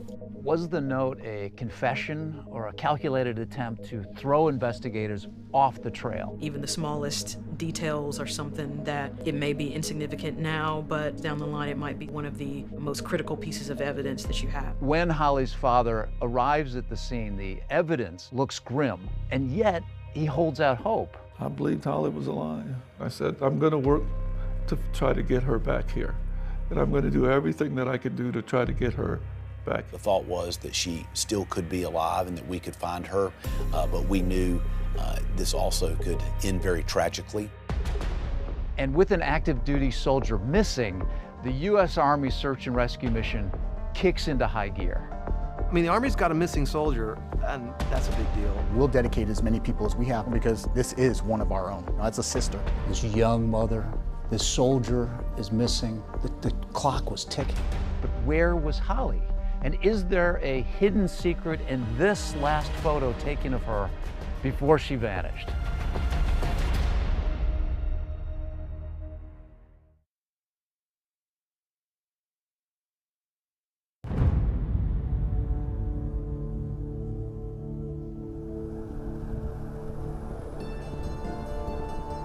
We're now inside Fort Bragg, North Carolina, about 250 square miles, about 50,000 active duty soldiers. Fort Bragg is a city unto itself, sprawling, relentless, and brimming with power. Soldiers here often call it the center of the military universe. And when 2nd Lieutenant Holly James goes missing, the U.S. Army mobilizes fast, launching an all-out search, working around the clock to find answers. Good to see you. Special Agent Al Diaz is the man in charge of the Army's Criminal Investigation Division at Fort Bragg. What do you remember when the news came out that Holly was missing? Just like any time a service member shows up missing, there's just that natural sense of concern. And then what we can do to help local law enforcement find her. Does it become 24 hours a day? Absolutely. I mean, you want to put as much effort and resources to it until you find the individual. Are they just missing? Did they succumb to foul play? Like, you just don't know. Fort Bragg sits like a fortress. At its heart is Womack Medical Center, where Holly worked as an Army nurse. With 13 access points in and out, CID's task was clear: reconstruct Holly's every step in the days before she vanished. Adam Armstrong is a special agent with CID. All right, so you get the call from the police about what was happening that afternoon. So when we get that, we'll immediately get a picture of her out. so we can start working on the reward posters and all that. And then we start figuring out, okay, how can we start putting together elements to go out and start searching? Tell us where we're going. Right now, we're just heading back to the one side of base where Holly was last seen. Investigators learned that just 2 nights before she was reported missing, Holly had been seen at a late-night softball game on base. So this is the last place that she was Right here on the right-hand side. So this was the 8th, 2 days before they discovered that she was missing. This is where she was. And so a sergeant first class had invited her out to come watch. And then after the game, she actually approached him. He actually helped out a lot. Played a big role in understanding the last time that she was seen. This is the last photo of Holly taken just before she disappeared. He said she was happy that night, bubbly, and just seemed to be in good spirits. With the cell phone analysis, and they were able to identify that she did leave the base and she did make it home. Something had happened to Holly. You just felt like you had to get here? Had to come. While Army investigators combed the base, Holly's father, Jesse James, launches his own search for answers. I had to get to Fort Bragg, so I had to think about how I was going to get sort of control of the situation. Your father was on a mission to try to figure out what happened to his daughter, to your sister. Absolutely. He was on a mission, and 10 seconds of hearing that his daughter was missing, he wasn't going to let it go, nor should he. Thinking about my grandfather dropping everything to fly to Fayetteville and find her, that's a man who loves his daughter. And it shows how loving and caring he is and how deeply he loves his family. The thought occurred to me that I'm going to go to the bank and see if she had any charges on her checking account or credit card since she disappeared. I got up and drove over to the bank. I said, are there any recent charges in the past day to her credit card or her checking account? A bank attorney confirms that there had been activity on Holly's account, charges dated the very day she vanished. So there was hope. Oh, let's see. I walked away stepping lightly as quickly as I could, called Detective Locklear, and he almost hung up on me. He wanted to call that bank to get a warrant to get the checking account information. But to Jesse's disappointment, what seems like a promising lead goes nowhere. It turns out those transactions were older ones, charges that had only just been cleared. Took all the wind out of me and was right back where we started. Desperate for answers, Jesse comes here to Holly's workplace at Womack Medical Center to try to retrace his daughter's footsteps. Yeah, so this is where she was, huh? It is where she was. The morning after I got here, I just walked in and introduced myself, and I could just feel a shockwave go through the unit, you know, because they were experiencing it just like we were. She loved these people, and she loved the people she worked with. I could sense a presence here of Holly. I could see her just running the hall. She never walked slow. I could see her just rushing through these hallways, and I could feel that. And I thought, I just might be putting my feet where her feet were, and that affected me. Days into the investigation, there is still no sign of Holly, but then an unexpected twist, a possible link to another female soldier who had also gone missing from Fort Bragg. These mysterious letters come into the Fayetteville Observer as well as the Fayetteville Police Department. CID said, look, we got a second female soldier that's missing and has possibly been harmed. We wondered, could this be connected to Holly's case? Are we dealing with a copycat here? A disturbing letter, marked with a chilling symbol. And there it is on that mirror in the lipstick. And could there be a connection to Holly? I'm like, this has never happened. It's like something you see in a movie.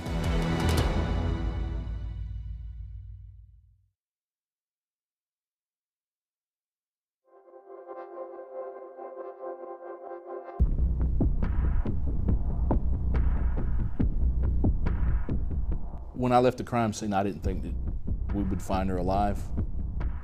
Summer 2008, Holly Lynn James has vanished.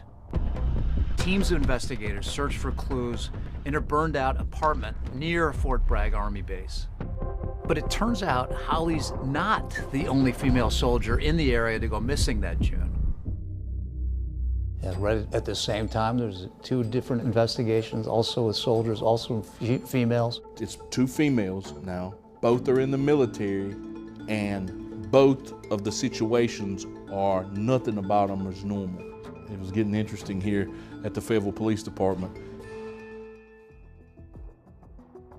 About a month before Holly disappeared, another female soldier from Fort Bragg went missing. The police got a call saying that there was a strange odor coming out of this hotel, and that took a chilling turn. A deceased person was located inside room 143. She was dressed in a bathing suit, almost as like she had just left the pool. And then when the maintenance guy found her, the water was still running in the bathtub. She was submerged in the bathtub, and so there was water everywhere. There was actually a towel along the bottom edge of the door, so whoever had done it was thinking ahead. And so that way the water couldn't get out to alert anybody. This room had been rented to a Megan Tuma. Megan was a soldier, an active duty soldier. 23-year-old Megan Tuma was a dental specialist who had been with the Army for 5 years. Her body was found in a hotel room June 21st. She was 7 months pregnant and may have been dead for days. Megan Tuma had newly transferred to Fort Bragg from a military base in Germany. She was supposed to go to work, and she didn't show up for work. They did not notice that she was missing. She's found on the 21st of June. The last time she was seen, I believe, was 15 June. And so there's about a 6-day gap. And then the hotel that she was staying in off post, she had one of those do not disturbs on. And so that's why she was in there for a lengthy time without anybody coming in. So she was in an advanced state of decomposition. Some evidence of a struggle, some of what we believe to be blood, light blood transfer on the wall. So she was murdered in that hotel. The autopsy revealed she had been strangled. We flipped the switch in and it went to a homicide investigation. There was something else in the room, though, that made us really suspicious. The mirror outside the bathroom had a very large insignia drawn on it in lipstick. That insignia that was drawn there was the zodiac sign. A couple of days later, we get a letter through the mail from a person purporting to be somebody who is reenacting the Zodiac murders from the West Coast. From 1968 to 1974, several newspapers in the San Francisco area received a series of anonymous letters from the self-proclaimed Zodiac killer who claimed credit for up to 37 murders.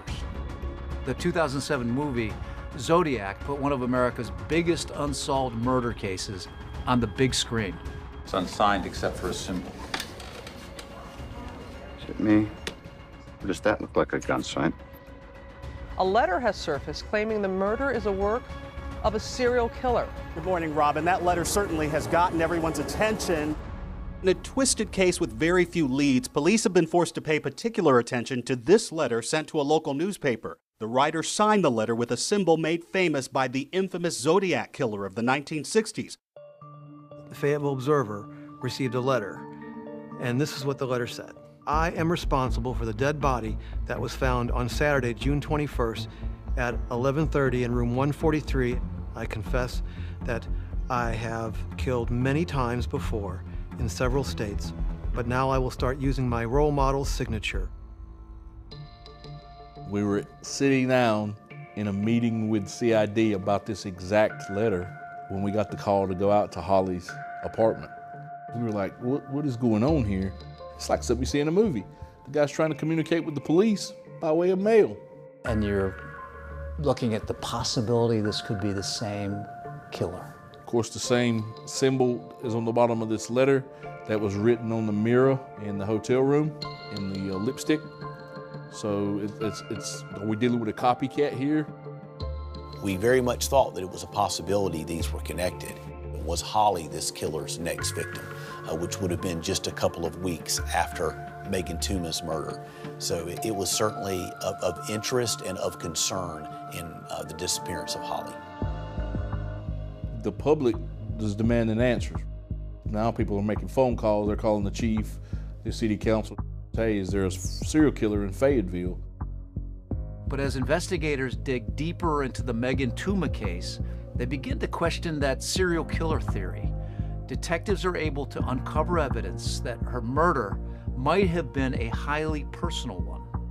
And the trail leads to someone very close to her. She had began a relationship with an individual and she had become pregnant as a result of that relationship. Well, it turns out he was married.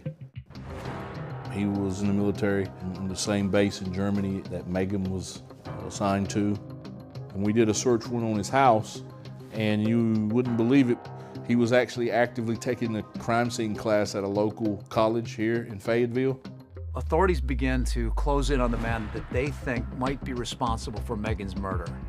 And in that parallel investigation, detectives also uncover evidence that Holly's disappearance also might not have been random, that it too could have been a highly personal crime. It was obvious that something terrible had happened to Holly, and we were fairly certain that it was someone close to her that had done it. Could a woman connected to John Wymunk with a possible grudge against Holly be responsible for her disappearance? She was a threat? She was a threat.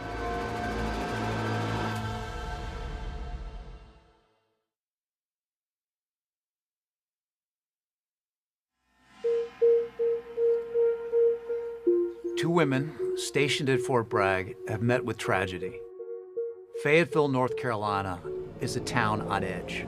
I think it's horrible what happened. Stop you in your tracks.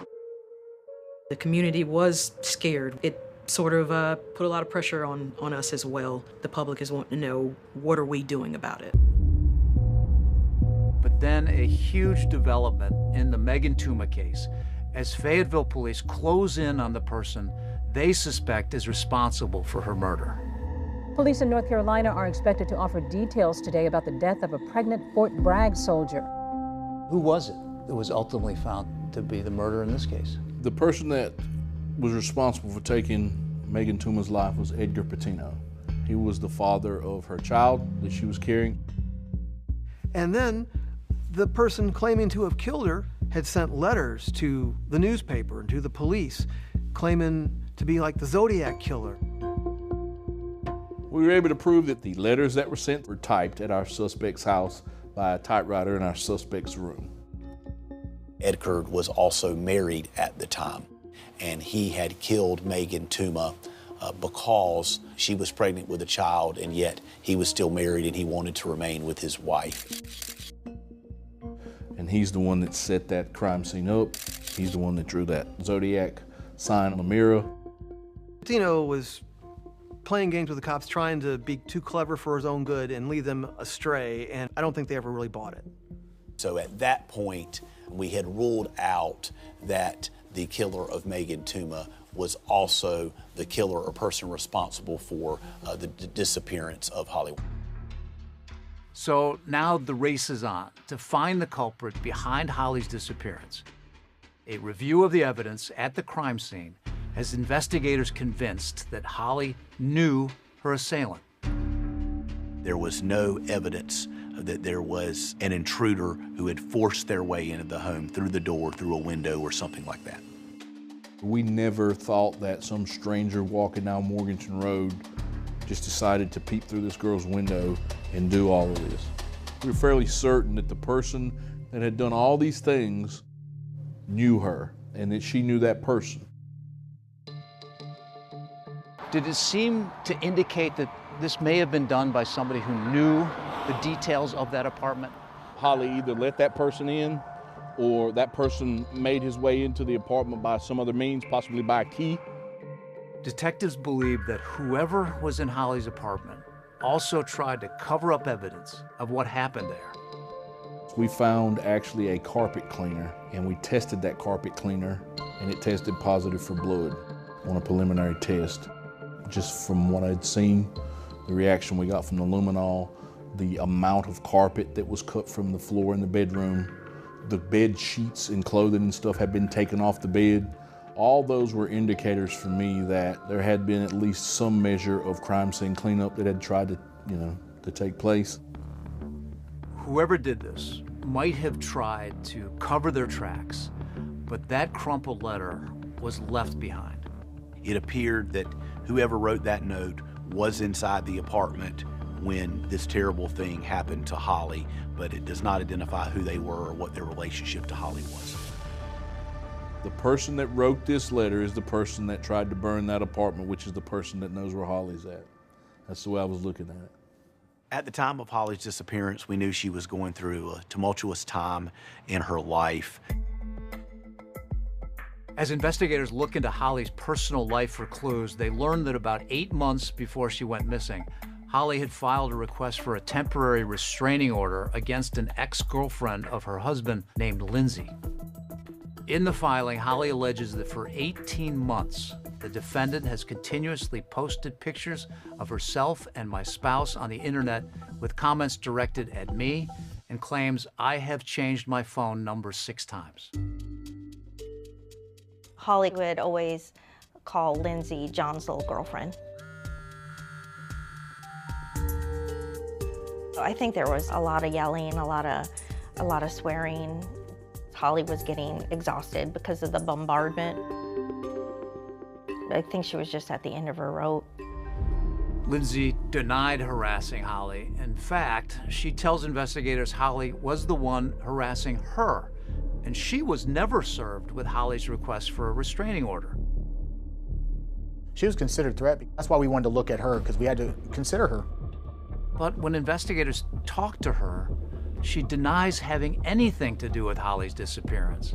They also discover she had an alibi on the date Holly disappeared. What did she say? She provided a full breakdown of her timeline leading up to the disappearance of Holly. She was not in Fayetteville the night Holly went missing. So there was no evidence whatsoever to charge her for what happened to Holly? She had no criminal culpability in this at all.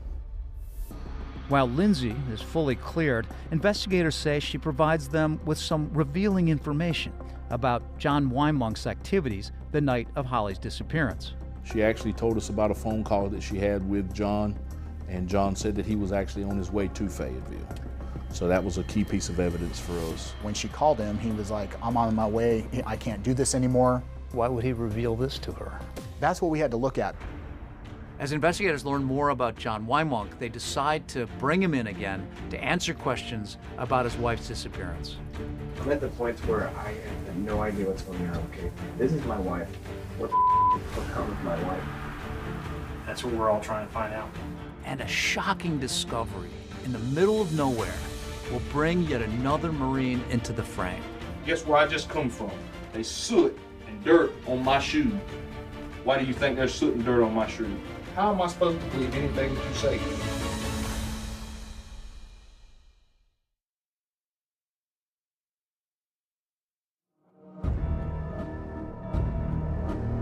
For God's sake, son, I need to find this woman. I got to do something for these kids.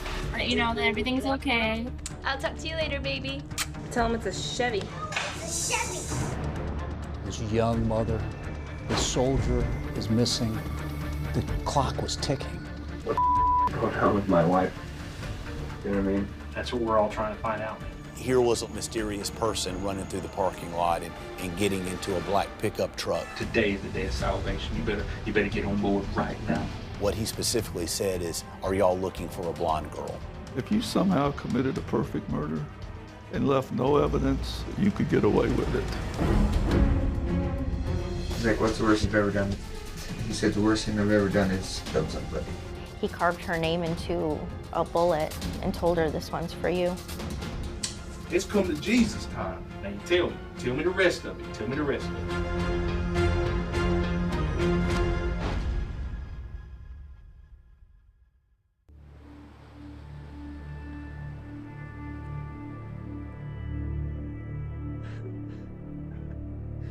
For many years, I woke up at 4 a.m., went to the basement so I could cry, and call out for my daughter.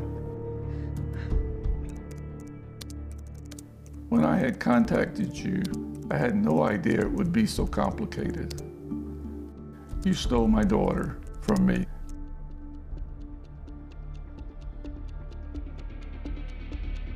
Holly was a second lieutenant nurse corps officer.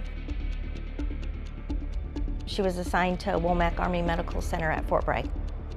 All of her patients loved her. Her coworkers loved her. That morning of the 10th of July, that was the first indication that something strange had happened. She didn't show up for work, and she wouldn't answer any of the calls from her friends. And for them, that was a big deal. Her co-workers there became concerned, so they went to her apartment and found that it had been set on fire. But what the scene did tell us was that something horrible had happened inside that apartment. You just don't know the full extent of what has occurred, but you're also kind of afraid of what you might find. Your father was on a mission to try to figure out what happened to his daughter. He was on a mission and he wasn't gonna let it go. I was living like in two different worlds, I think. One believing that she's alive, another that she's dead. So this young mother, this soldier is missing. The clock was ticking. There's a lot of pressure on us. It had been 3 days since Holly James had disappeared. Police had taken a close look at John Wymonk's former girlfriend, but investigators discovered that she had an alibi for the night Holly went missing and was nowhere near Fayetteville. What was her demeanor when you were talking to her, investigating? She was scared that she had been drawn into this mess. She was ruled out as a suspect in the investigation, but she had provided information that was helpful. Investigators say the former girlfriend is able to provide them with an inside look at the relationship between John and Holly. They had been married for approximately a year, but towards the end of this 1-year marriage, it had become rather complicated between them. Holly's brother, Bo, says the phone calls between John and Holly were becoming increasingly volatile. He would be on the phone and then he would be just screaming at her. You're watching him scream and you could hear your sister Holly reacting to that. What was she doing? Crying, telling him to stop. And I felt like, well, I need to say something, but at the same time I thought, well, this is a married couple. I thought about if somebody tried doing that to me, it might upset me. As investigators looked deeper into their relationship, they learned from friends close to Holly that John seemed insecure that he held a lower rank than his wife. I think it was something of a resentment that she was a woman and she outranked him. John Wymonk was a corporal? Yes. So his level of skills was pretty high end? I would say it was good. He's still honing his skills and still learning. Her being an officer, she outranked him, and he would always tell her, "You're not a real officer," things like that, just putting her down. We had a non-commissioned officer married to an Army second lieutenant. It just doesn't happen. That's the first time in my whole career that I had seen something like that. According to Holly's friends, it was clear that John's attitude and frequent yelling directed towards his wife and distance between their bases was putting a strain on their relationship. I didn't talk to you, so I just wanted to send you a quick hi and let you know that everything's okay. They lived 2.5 hours apart. Eventually their marriage became estranged. She had put up with the emotional abuse, and I think she finally realized that it wasn't going to get any better. And as investigators continued to dig, they begin to realize that the alleged abuse may have been more than emotional. We had done a number of interviews with her friends, some of the ladies that worked with her at Womack. First thing they told us was how violent John had been in the past. Armed with these insights into Holly and John's marriage, investigators head to Camp Lejeune to talk with him. This is where the Marines are. They have a lot of questions for Holly's husband, John Wymonk, about where he was and what he did that night. NCIS agent brought him in from the command, interviewed him just to try and figure out what was going on and what he knew about Holly's whereabouts. Hey, John. Here's my guide book. Hey, John. How you doing, sir? You set this hot coffee down, buddy. Yes, sir.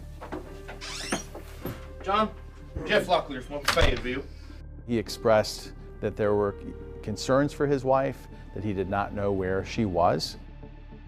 I'm at the point where I have no idea what's going on, okay? This is my wife. Right, everybody knows that. That is my apartment. What the is going on with my wife? You know what I mean? That's what we're all trying to find out, man.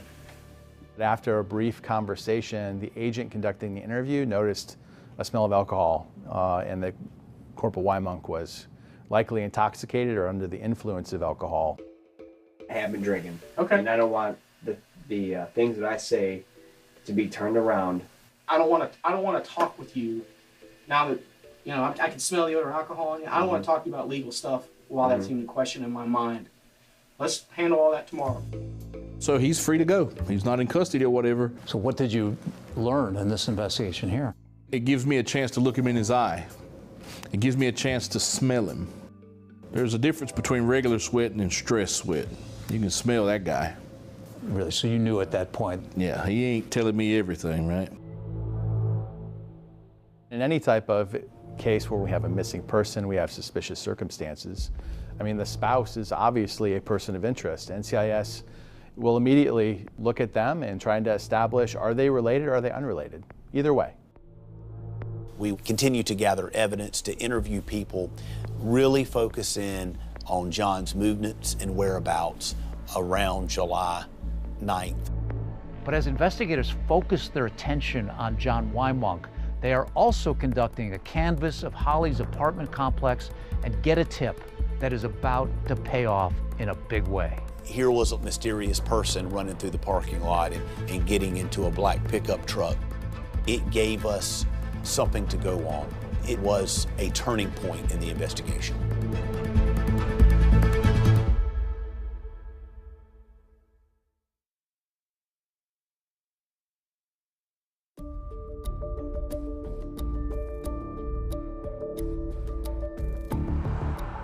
As investigators continue their urgent search for any leads linked to Holly's disappearance, they get their first big break in the case at her apartment complex.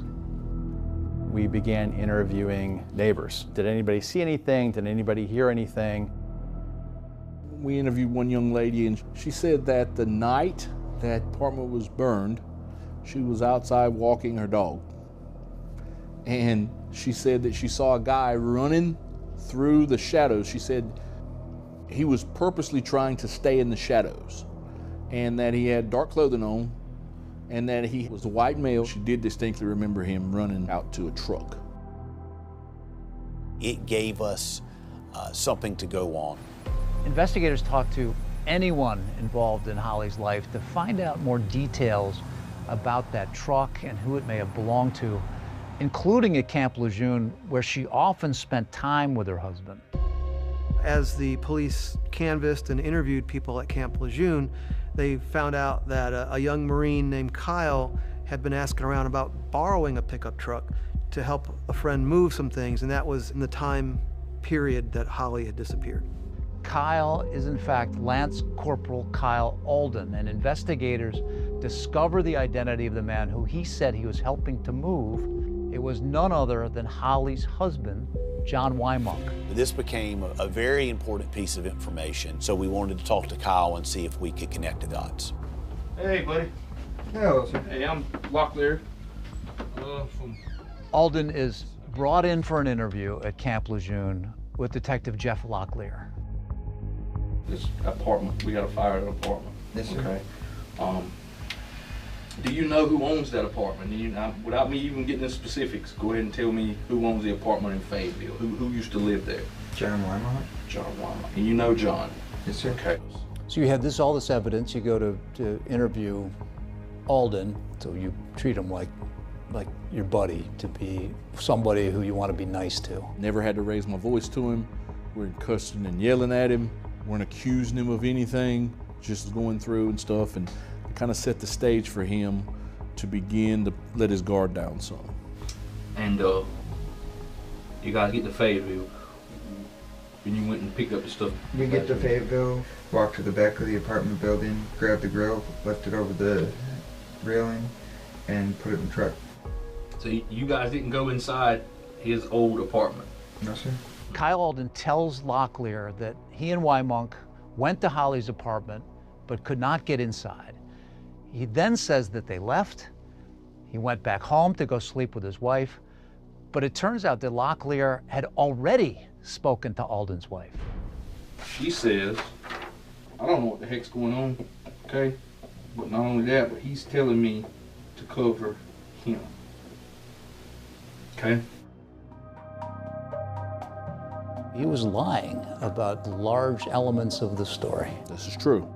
At this point of the interview, Locklear decides to dramatically up the ante with Alden. For God's sake, son, I need to find this woman. I got to do something for these kids. Tell me, help me, help me, help you. That life raft's out there. I need for you to grab it. And I need for you to hold on to it. If you don't get it right now, okay, tomorrow is going to be too late. Yes, sir. I'm telling you, for God's sake, son, tell me. Tell me. Tell me. Now's the time. Yesterday was history. Yes, sir. Tomorrow's a mystery. Today is what we're dealing with. Today is the day of salvation. You better get on board right now. Yes, sir.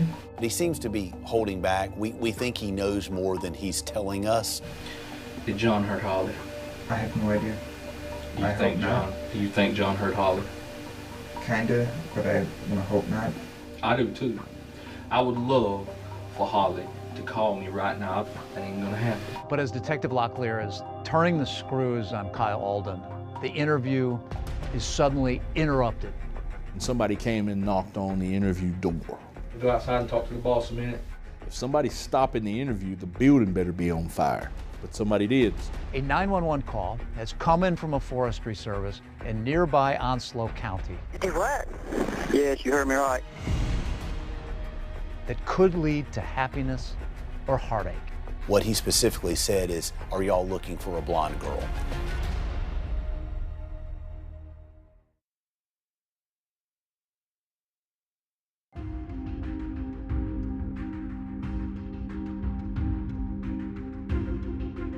It had been 4 days since Lieutenant Holly James had vanished, and at this point, John Wymonk has emerged as the prime suspect in the disappearance of his wife, a fact not lost on his commanding officer, Colonel Kirk Cordova.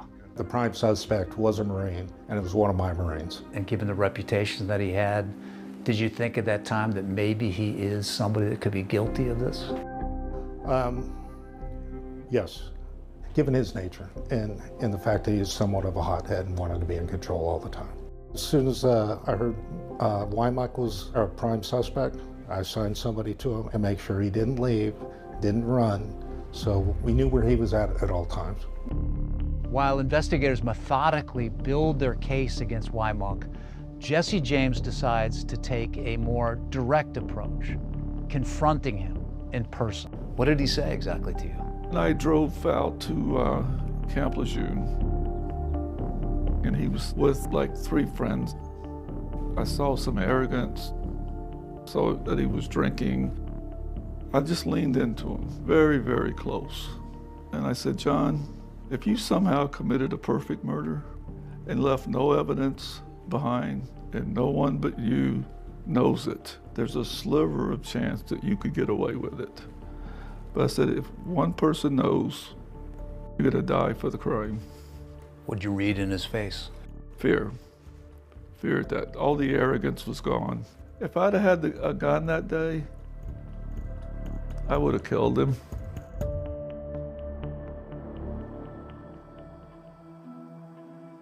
I want you to tell me what happened. I gotta find Holly. For God's sakes, where's Holly at? I do not know. Okay. Police continue to try and chip away at Wymonk's fellow Marine, Kyle Alden, but if he knows anything about Holly's disappearance, he's not giving up the goods. Investigators knew he wasn't telling the truth and that he was hiding something. He was stonewalling the investigation. Oh yeah. I was surprised that he could hold out as long as he held out. So he was in the middle of an interview, and suddenly some information came in that something was found at this field about 15 miles away from Camp Lejeune. NCIS received a phone call. What we discovered was that the North Carolina Forestry Service had responded to a fire in a wooded area in Sneads Ferry, North Carolina. So when those guys got to the scene and they go over there, it was pretty clear that there's a body in a shallow grave that looks like someone has tried to burn. They put the call in to the sheriff's office. We're down here on this fire. We need Sheriff's Department down here for possible burned up body. Do what? Yes, you heard me right. When they called you, they knew it was a body. They said, we believe we found a burial site, and this might be the missing female from Fayetteville. What he specifically said is, are y'all looking for a blonde girl? And obviously, that hit really close to home. It was a sad day in that we knew what had ultimately happened to Holly. The authorities shifted their focus here to Sneads Ferry, North Carolina. This is about 130 miles away where Holly was living in her apartment, only about 15 miles away from Camp Lejeune.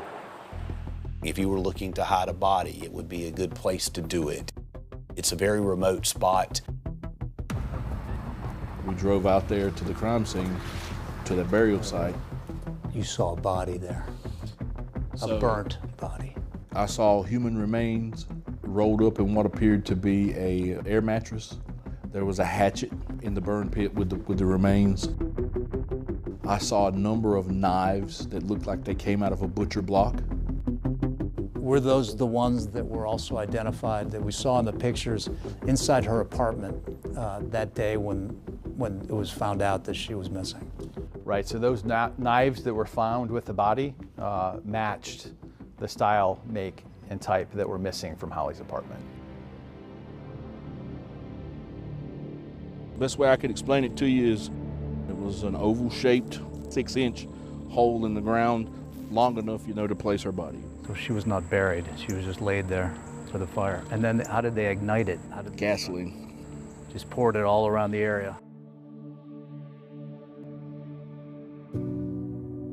Jesse James is at his son's house at Camp Lejeune when a detective from Fayetteville Police calls him with the news.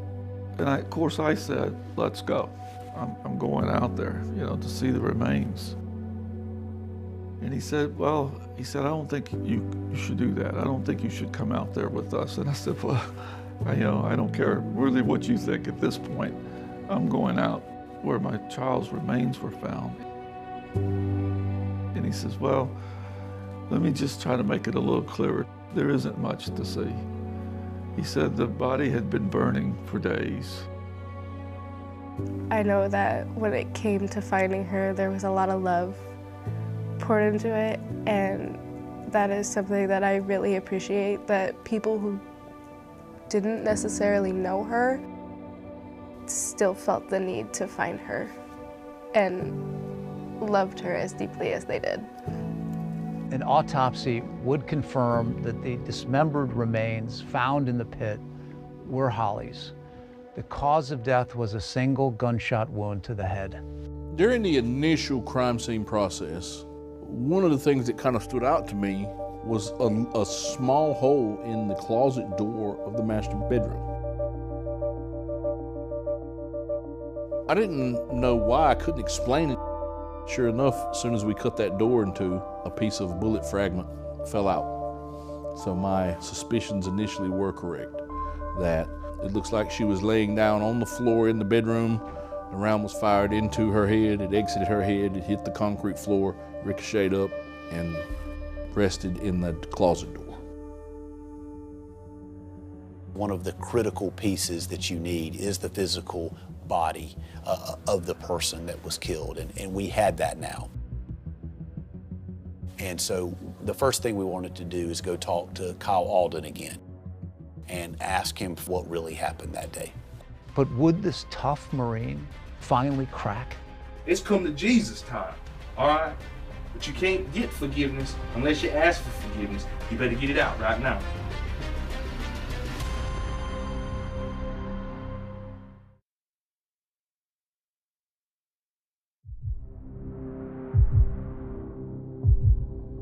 Investigators have finally discovered the remains of Holly Lynn James at a site deep in a pine forest. But Kyle Alden denies knowing anything about what became of her. Have you guys found her body yet? I'm gonna be honest with you. I mean, we will find her. All right. I promise you that.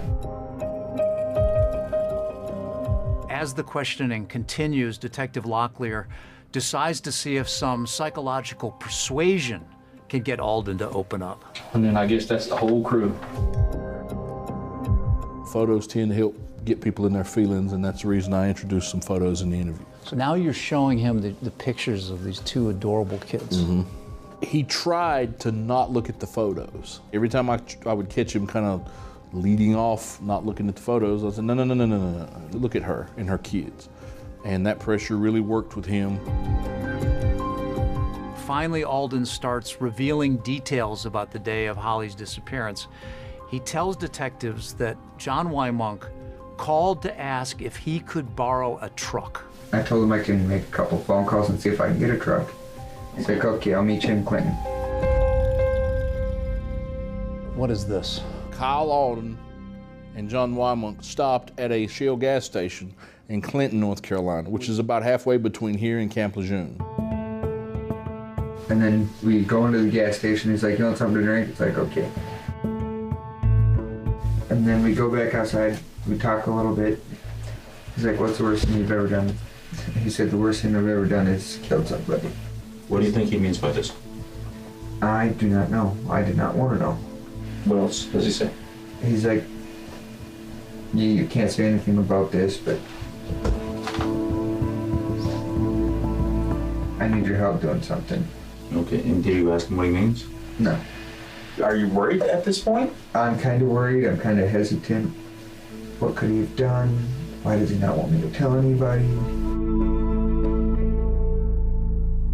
The dam's beginning to break, right? The information's beginning to come forward. Alden says they leave the Shell station, and about an hour later, the pair reaches their destination, Holly's apartment in Fayetteville. Here, Alden changes his story, now saying that the two did, in fact, go into the apartment. You both get out of the truck.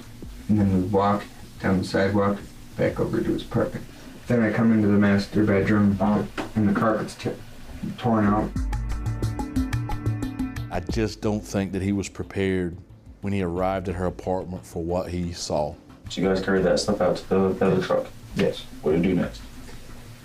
We go back in for the blue bag thing, and then we just pick it up and carry it. How much did the bag weigh? Probably about 150 pounds. What do you think was in the bag? Thought crossed my mind. It's like, the worst thing he's ever done is killed somebody. We're in his house. There was a blood spot on his wall. There's a blood spot on the bed. There's a blood spot on the floor. What the hell happened? Am I carrying out a body? He got really nervous talking about what he saw when he first arrived at the apartment. His carotid artery, you can watch that in a person, and when they really get nervous, it's almost like there's a little small green tree frog right in their throat. It's just throbbing. We drive around for a little bit, and then he says, hey, we need to go to Walmart's. Then a brazen act is caught on video. When they got to Walmart and parked, they actually went to the bed of the truck, picked her body up, took it, put it in the cab of the truck, closed the door, locked it, went inside and shopped. We grabbed 2 jugs of Shell oil. They pay for the items at the register and head back to the truck. They then came back out and removed her body from the interior of the truck and put it back in the bed. We retrieved that video. That was a really key piece of evidence for us that they had the callousness to do that. Alden says the pair then head back towards Camp Lejeune, stopping along the way to pick up Wymonk's car. And then from there, they each drive to a secluded spot. So what happens? Then I continue to put the bags in the tote in the trunk, the big bag in the back seat of the car, and then I take off. Alden says he then continues home, solo, and that was the end of his involvement. Is there any details that we missed this time? Not that I can think of right now. But Detective Locklear has a hunch that Alden has more to tell. Could bringing him back for one more day of questioning finally break the case fully open? The next day, when I walked back in that interview room, I had my chest poked out and my tail feathers were high because I was armed with information that I didn't have when I first went in there. And I let him know it. Guess where I just come from? There's soot and dirt on my shoes. Why do you think there's soot and dirt on my shoes? I have no idea. I went where Holly's at. You have been lying to me since we met one another, right? But I don't understand why. Sensing that Alden is still holding back, Detective Jeff Locklear, who happens to be a preacher's son, invokes a higher authority. It's come to Jesus time, all right? But you can't get forgiveness unless you ask for forgiveness. You better get it out right now. Now you tell me the rest of it. Tell me the rest of it. Will that appeal get Alden to see the light? Will he finally tell the truth about what really happened to Holly? I tell him, this stuff is scaring me. I don't know what to do.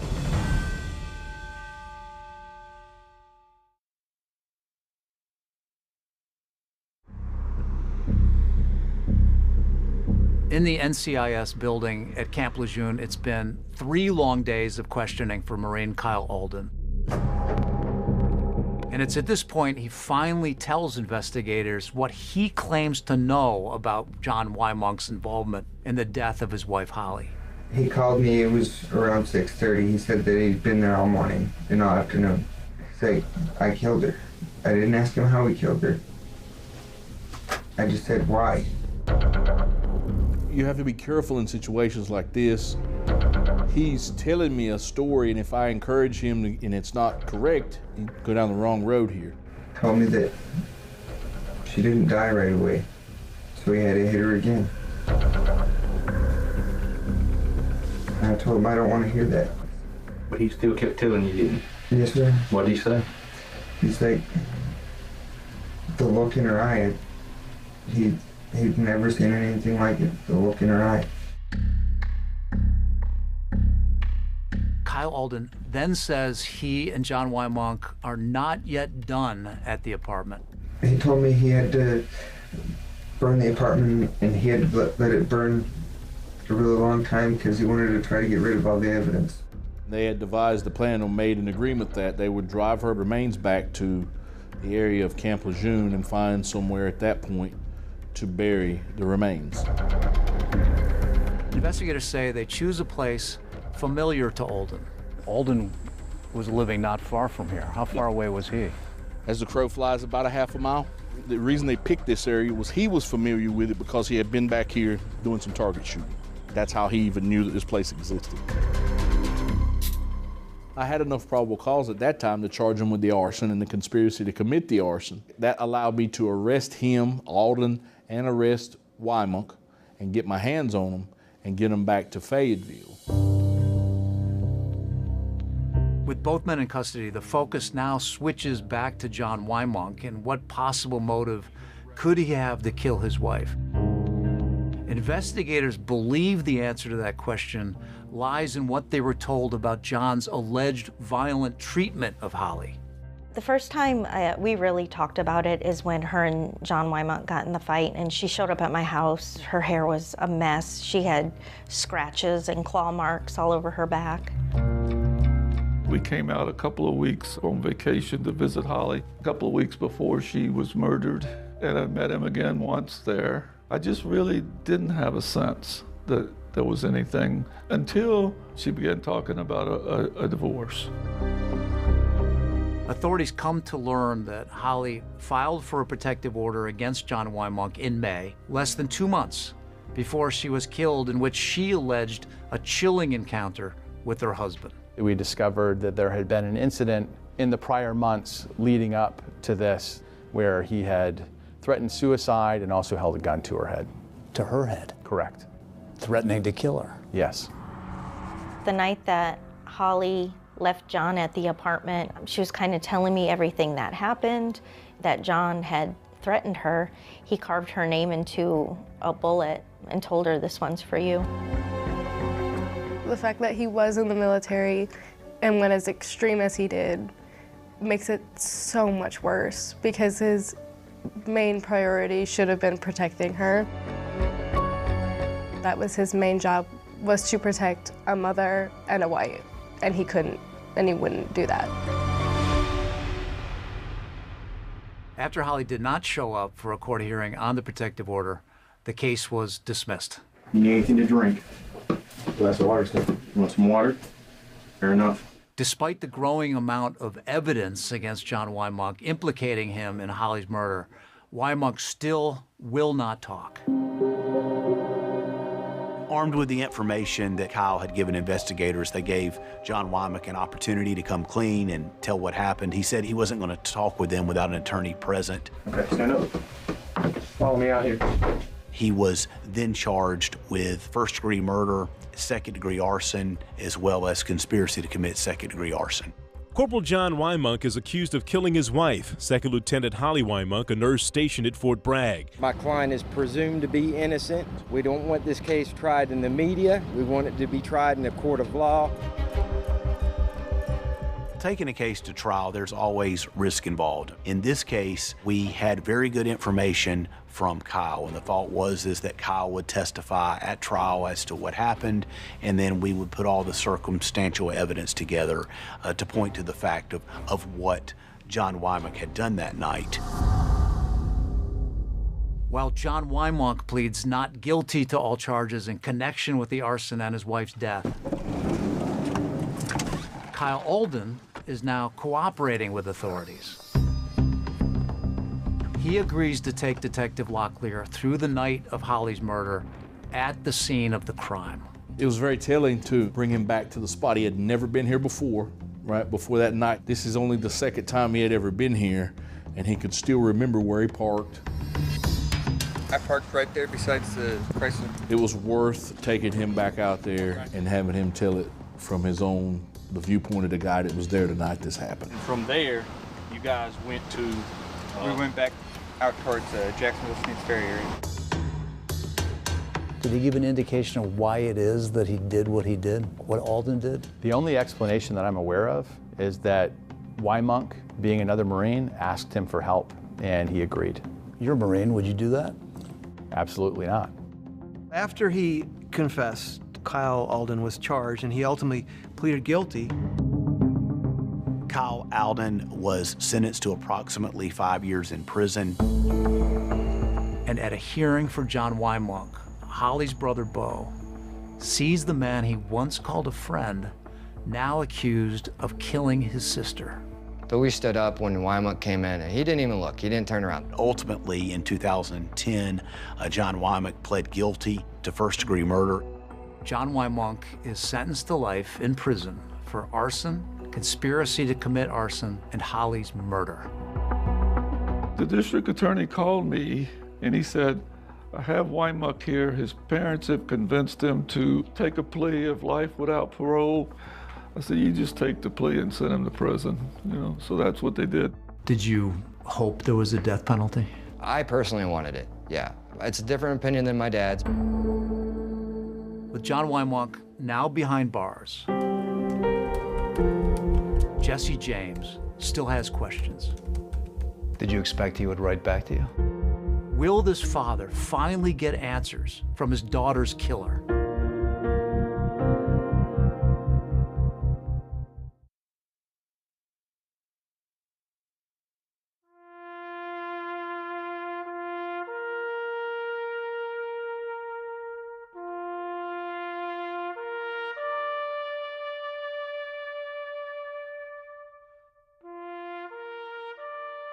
She was honored in many ways. It was a lavish funeral, and I did it on purpose because Holly was a big personality. The police in the community from several communities came, and the Patriot Guard. It looked like a state funeral. Dignitary. Dignitary, yeah. And that's what I wanted for Holly. What was it like then to be at a funeral like that? It's heartbreaking. And I just uncontrollably cried. It was awful. It was just in so many ways. You put them together. The man that you introduced to your sister ultimately killed her. Right. It's part of what haunts me for a long part of my life, absolutely. But that's looking back. Nobody can ever predict something that they already learned. But once you go through something, it's really hard to take it away. Pretending it didn't happen is hard, but coming to terms with it is even harder. Sometimes I think every time I take a step here, maybe I'm taking a step in a place she has stepped. And that gives me a sense of presence. Here in the hallway of Womack Army Medical Center, where Holly once worked, her memory stands eternal, a silent testament to a life that will not be forgotten. What does that say down there? In memory of Second Lieutenant Holly James, for her joy, her service, and her support of mothers and babies. Well, she was loved. Yes, she was. The pain of losing a daughter never fades, and neither do the unanswered questions. So after all these years, you still want to know more? Yeah, I'd like to know more. Recently, Jesse made the difficult decision to reach out to John Wymunk, the man who murdered his daughter, through an online prisoner website. John, both my son Jesse and I carry no anger toward you, but only grief for the loss of Holly. The level of grief we carry leaves no room for you. To my surprise, I did receive a response to my letter. The response goes like this: "Thank you for reaching out to me. You are entitled to answers to which I will give them to you as best I can. I hope this will provide some closure for all parties involved." Did you expect he would write back to you? I thought he would. It took a long time, and the return letter went into the things like, yeah, we need to talk. But rather than taking responsibility, Wymunk outlines a process centered on his own terms and not on the needs of Jesse. Even in that letter that he wrote, there's no apology. He does not care about what he did. He only cares about what's happening to him.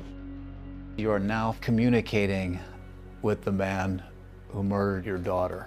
If you were to talk to him in person, would that be something that would be somewhat helpful to you? I think being in the same room would have a negative impact on me.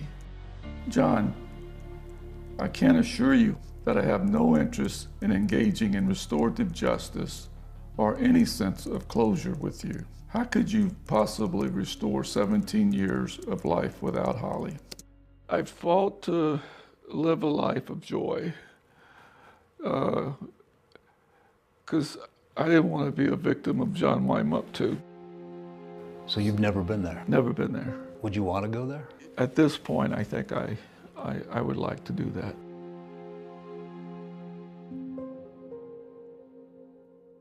Years after his daughter was discovered here, Jesse James visits the sacred, hallowed ground for the first time, not just to face where Holly's body was abandoned, but to honor her memory. Well, not only for myself, but I'd like to represent my family and her friends that did not get to see her again.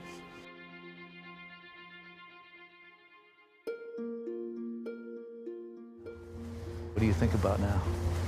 I think that I miss my protector. She was always the big sister.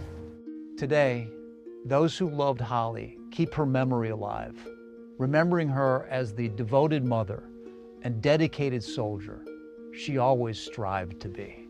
What would you like the world to remember about Holly?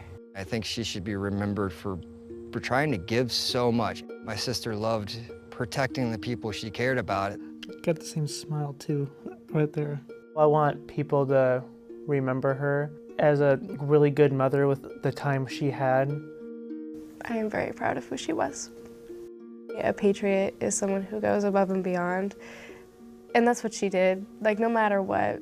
Isn't she sweet? She put everything above herself.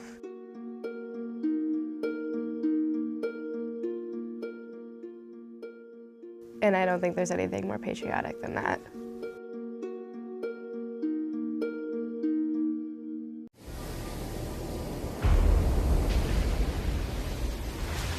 One family. Oh my God. Possible 45. Two horrible tragedies. That's pretty dark stuff. At sea and on land. My father, he is in bed and someone shot him in the head. Do you remember what you noticed? First thing I thought is this crime scene is staged. Linda always felt that she deserved more than what she was getting, because she and my dad were always butting heads. So we've got no weapons, we've got no enemies that we know of. That we know of. And no more details, because she disappears. I told her not to go on that boat. So she went out of the way to give them information in case something happened. Yes, indeed. It's just getting wilder and wilder because in the middle of the ocean, nobody can hear you scream.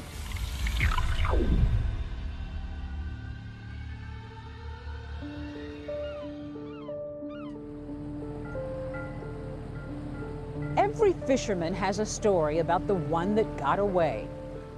And this is Nathan Carmen's. The 22-year-old was set to meet up with his mom, Linda, for a late-night fishing trip out here off the coast of Rhode Island.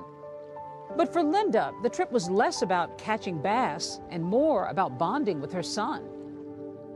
Fishing was one of the things that brought them together, and that was Linda really giving herself to the experience because Linda hated fishing. Linda didn't eat fish, but she thought this was the only thing that made Nathan happy, and she wanted to connect with her son in any way possible. That was a common occurrence. They used to go either weekly or sometimes bi-weekly. Nathan and his mother, they'd taken a boating course. They had some fundamental knowledge, but they stuck pretty close to land and were fishing for stripers and blues. Nathan's experience was, I would characterize him as a recreational fisherman. Mom and son planned to cruise toward Block Island in this boat, which Nathan recently bought, one that just passed inspection by the Coast Guard a month earlier. That's comforting to Linda, who has a better to be safe than sorry approach when it comes to boating. So she begins to tell her friends about this fishing trip and shares information as to where they're going to be at specific times during that trip. Linda is so cautious. She even texts photos of the boat and its registration number to her friends so it can be easily spotted if the boat breaks down. You're relying on your engine, you're relying on electronics to get you there. On a starless night with calm seas, the two depart Ram Point Marina in Rhode Island at about 11 p.m. Linda texts her friends that the journey is underway. The boat is never seen or heard from again. One of my sisters had called me and said Linda and Nathan are missing. And I kind of freaked out. Linda's friends begin to worry on Sunday of that weekend because Linda had claimed that she was going to come back and text them when she arrived. Linda always did a float log. And, you know, when Linda got back, she'd call her friend Sharon, and Sharon never received the phone call. That's when two of her best friends reach out to authorities and say, something has happened. There are two missing boaters off the coast of Rhode Island. We need your help. It started out as a typical missing persons investigation, which is not criminal in nature. Our first order of business is naturally to find the missing people, gather the facts and circumstances to try to determine how they potentially went missing. Oftentimes people are not missing, they're just overdue. The U.S. Coast Guard quickly begins a search over the Atlantic. The United States Coast Guard really deployed every available resource that they had to find this missing boat. They deployed fixed-wing aircraft, reconnaissance planes, Coast Guard cutters. Given the nature of the success rate that the Coast Guard has with search and rescue, I was very, very shocked that they were not finding anything. We defer to the Coast Guard for search and rescue efforts in that respect. They were really scouring the ocean, and the search efforts came up unsuccessful. I think it was day 6 that the Coast Guard made a decision to call off any additional search. And at that point, they had covered 64,000 square nautical miles, which is a massive, massive search area. So the Orient Lucky, which is a Chinese cargo ship, and they were out around 115 miles south of Martha's Vineyard as they were shifting ballast in their ship. The Orient Lucky routinely travels the high seas picking up cargo, but this time it will make headlines for picking up something else. Lucky indeed. They saw what they believed was an orange ball popping out of the ocean about 1 square nautical mile from where the cargo ship was positioned at the time. And when they got a little closer, they realized it was a life raft. And inside that life raft was a figure, a young man standing and waving a flag in distress. Getting this large freighter close enough to not kill Nathan Carman, but save Nathan Carman was a challenge. And I think the captain made a certain maneuver that allowed them to get a little closer to Nathan where they could deploy a life ring, and the life ring landed several feet away from where the life raft was. So Nathan then had to jump out of the life raft and swim. The stunned crew members document the rescue with a series of photos and videos. Once he's on board, Nathan is offered hot soup, water, and dry clothes. I got a call from my supervisor saying that Nathan had been recovered by a passing ship. I was shocked, and I was thankful that there was a survivor.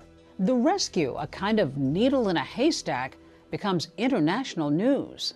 And a man lost at sea with his mother for 8 days has been found alive in good condition. There were pictures of Nathan that were on the front page of newspapers all over the world because everybody thought that this was a wild story. Next tonight, here, the family mystery at sea. More than 100 miles from land, the discovery, and authorities asking what happened. Nathan, this is United States Coast Guard, Boston. Over. Mom and I, 2 people, myself and my mom, were fishing, and there was a funny noise in the engine compartment. I looked and saw a lot of water. The boat dropped out from under my feet. When I saw the life raft, I did not see my mom. Have you found her? No, we haven't been able to find her yet. Nathan Carman is still on that freighter. He's expected to arrive in Boston tomorrow night. So now we can start to maybe get some insight as to what transpired and why it had transpired. But it was also concerning because Linda hadn't been recovered.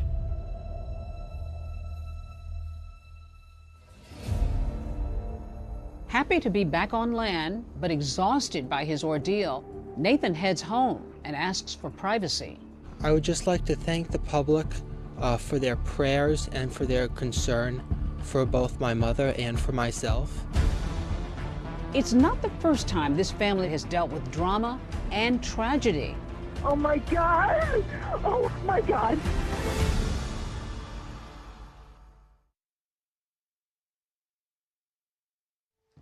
This is a nautical map. The area that Nathan departed from is right up here.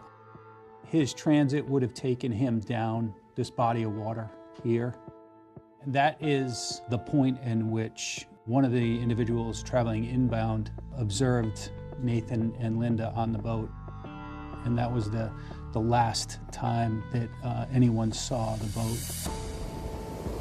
In the days and weeks after his dramatic sea rescue, Nathan finds himself just as alone on land as he was at sea. And he feels like the media has gotten his story wrong. So he agrees to an interview with ABC News. Well, it would be great to have people embracing you, saying, we're glad you're home, we're glad you're alive. It hasn't been that. Loneliness seems to be Nathan's constant companion. He grew up an only child. His parents divorced when he was little. Kids made fun of him at school. I heard people trying to imitate him or, try to make fun of the way he spoke. And I've definitely seen people mock the way he ran down the hallway.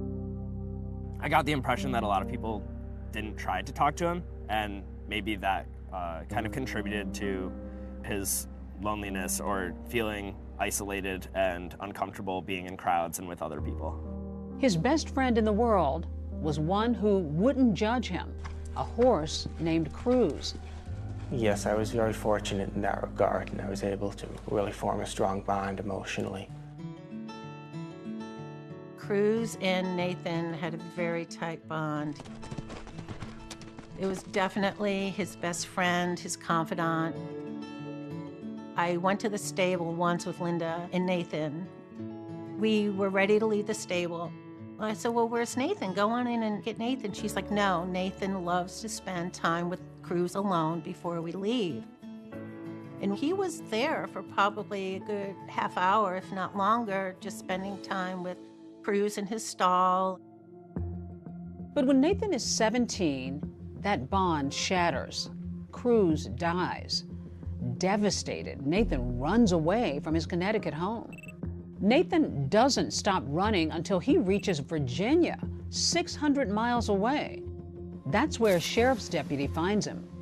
Running away from home was something that I felt that I had to do at the time. I don't fully understand or comprehend that sitting here now.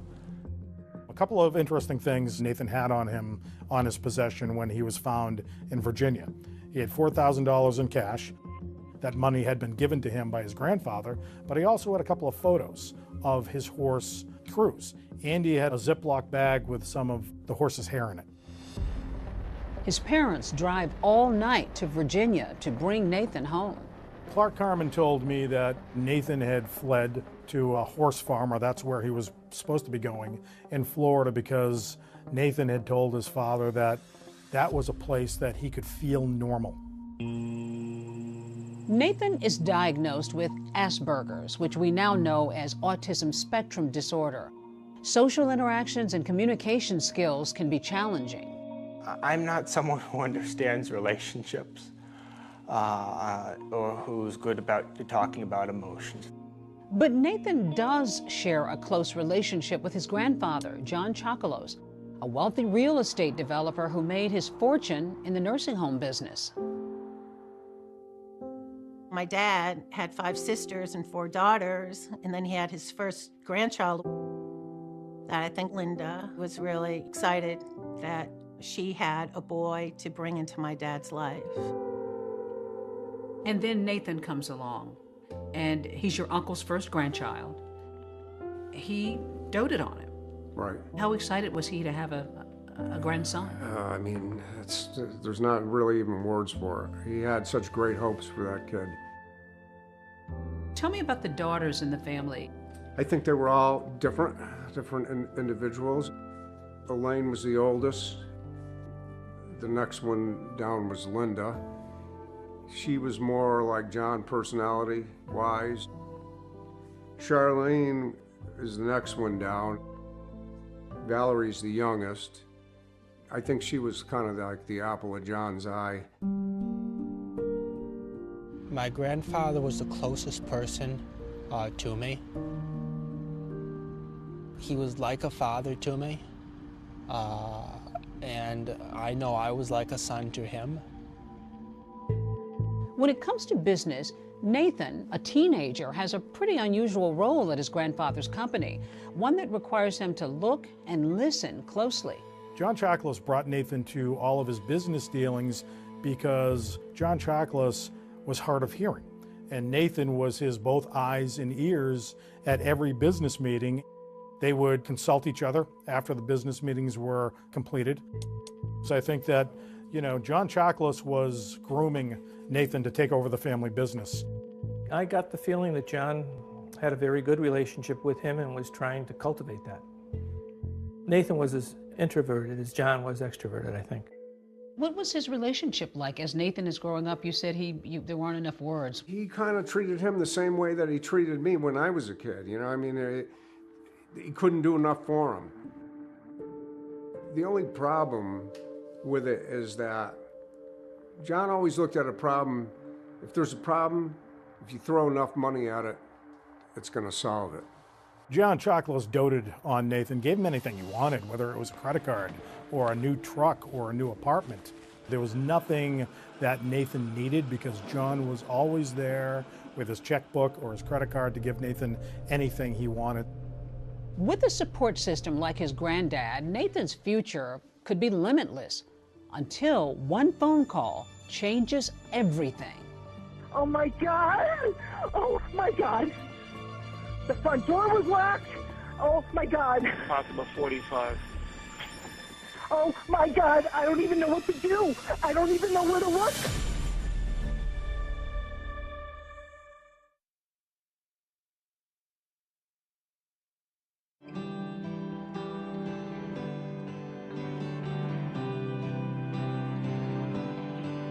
Windsor, Connecticut, a typical small town. Pretty nice community. You know, not a lot of crime. Murders in Windsor are very rare. Not rare enough for the man living on Overlook Drive. John Chokalos was a self-made man here in Windsor, Connecticut, running his multi-million-dollar real estate business out of his modest home. That is until the morning of December 20th, 2013. Police arrive here after getting an urgent 911 call.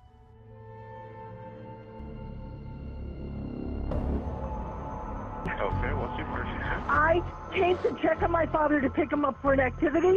He is in bed and someone shot him in the head. Is he still alive? I don't think so. I walked into the bedroom and there's blood all over the back wall.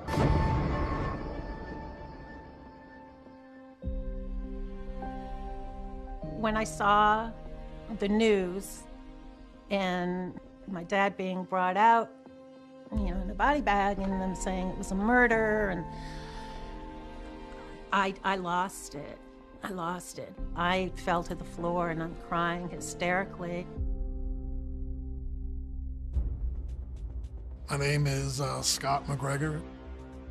In 2013, I was a detective for the Windsor Police Department. Mr. Chokalos was found in a bedroom on the upper part of the house. In his bed, we found him that he had been shot 3 times. The scene says a lot to the detective, not for what's in the house, but for what isn't. You obviously start looking for evidence, and when you can't find spent shell casings, once again, you go back to whoever did this, you know, took the time to retrieve those casings and not leave evidence behind. That kind of tells us that the person planned this out knew to cover their steps, which ultimately makes our investigation harder. Sergeant Chris McKee also gets the call to head to Overlook Drive, a quiet street with a quiet resident who wasn't exactly well known around town. How did he fit into the community in terms of how he had accumulated his wealth? Was he kind of like a little local success story? I gotta say, he ran in his circles and his business circles. He wasn't known in Windsor, you know, and I was very active in community roles in the department, and like I said, I wasn't aware of him until this investigation. McKee walks into a bloody scene. You're looking around the room. Do you remember what you noticed? A little further down from Mr. Chokalos' bedroom, there was a glass door, or a door with glass panes that led into the backyard. The officer and I observed that there was broken glass. A break-in? Well, it looked like it was meant to be a break-in, but looking at it, it was very clear that the glass had been punched from the wrong side, and it was very suspicious. First thing I thought is this crime scene is staged. The recently widowed victim was known to keep cash in his house, but after the shots were fired, the gunman left. The money still there. Was there any sense that it had been ransacked or robbed? There had been large sums of money in the house and other valuables, and honestly, nothing appeared touched. It told me that this was personal. The devastated family speaks out on local news, hoping to catch a killer. My father, while he lived a small life, he was a very large man. And to know him, you could never forget him. Anything, anyone could have done this. This person killed, at least once that we know of. This person's gotten away with murder, and chances are it will happen again. When we start any murder investigation, we want to do a timeline. We want to start trying to find out who was with John. My father, we were trying to, my mother passed November 21st. my father for 2 weeks was staying with one of us, or Linda was staying at my father's house. Another curious thing about the home, it doesn't exactly look like a millionaire lives there. One of the victim's daughters explains why. My father has an elaborate estate. I mean, the man's worth at least $40 to $50 million. I mean, it's huge. You wouldn't know it going into the house. That's the only reason why I'm bringing up my father's financial worth. Is because looking at this house, you would not know that he has a 25,000 square foot house up in New Hampshire. You find out that this is a prominent businessman, a wealthy businessman. Yep. What does that say to you initially about this? Kind of starts to focus investigators in on, was this financially motivated? Did someone have, this gentleman had a lot of money, a lot of properties, did someone have something to gain financially from his death? The videos of the Windsor police interviewing various family members have never been broadcast before. Nathan and I went fishing. We went out of Point Judith, Rhode Island. Okay. So we went on a cod trip. That left at 6 in the morning, got back into port at 4 o'clock in the afternoon. A long day. We learned that John, the day before, the last person to see him was his grandson, Nathan Carmen. We learned that through talking to Nathan, talking to family. Hey Nathan, what's your last name? My last name is spelled C-A-R-M-A-N. We have to treat everyone as a possible suspect. Family, associates, people who worked in the office, neighbors, anything, anyone could have done this. Investigators asked Nathan about employees at Chocolos's company, and the grandson mentions one who, he says, complains about being overworked and underpaid. Just that I'm underpaid, also the stress load. Yeah. I have 101 things to do. I have to get all these papers in. Now you're asking me to do this and the other thing. So he would bitch and moan about that. The bookkeeper is, in fact, stealing from the Chocolos's company. So obviously he's someone we want to talk to. Nathan begins outlining his final evening with his grandfather to investigators. It begins with dinner. He was going to come here and eat that night with Nathan. That was the plan, and he wanted me to come too. Yeah. And, I said, look, you guys go do it. If I only knew what I knew, now. After their meal, Nathan and his grandfather return to the Windsor home. At some point, John Chocolos gets a phone call and puts it on speaker. I think that there's a real possibility that the person who called him may have been a mistress. I don't like saying that my grandfather was doing that, but I think there's that real possibility. It wasn't one of your aunts? No, it was not one of my aunts. It was not one of my aunts, no one in the family. Very young, 20, 30.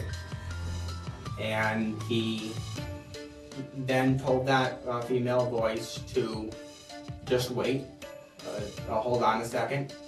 He showed me to the door. Nathan Carmen is correct. There is a young woman Chocolos has been talking to. And she became a suspect. Did you go anywhere else that night or anything like that? Or did you just stay home? No, I didn't sleep because I had to be at. I was supposed to be at the meet my mom at 3 o'clock. When I fall asleep, I have difficulty waking up. So I tried to stay awake. I did run out to Stop and Shop, and I got some ice cream for myself. I picked up a few AAA batteries because I was out of them, and then I headed home. Then I stayed until I went back out to meet my mom. Investigators don't have much to go on, with the exception of some security camera footage, which they used to retrace the last days of John Chocolos's life. Like this casino video, where the 87-year-old is seen with a much younger woman. Will it provide investigators with answers?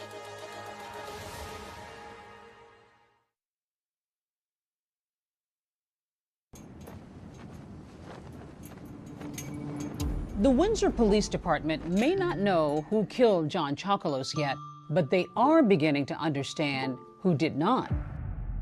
Remember the woman Nathan heard on the phone? And the woman at the casino?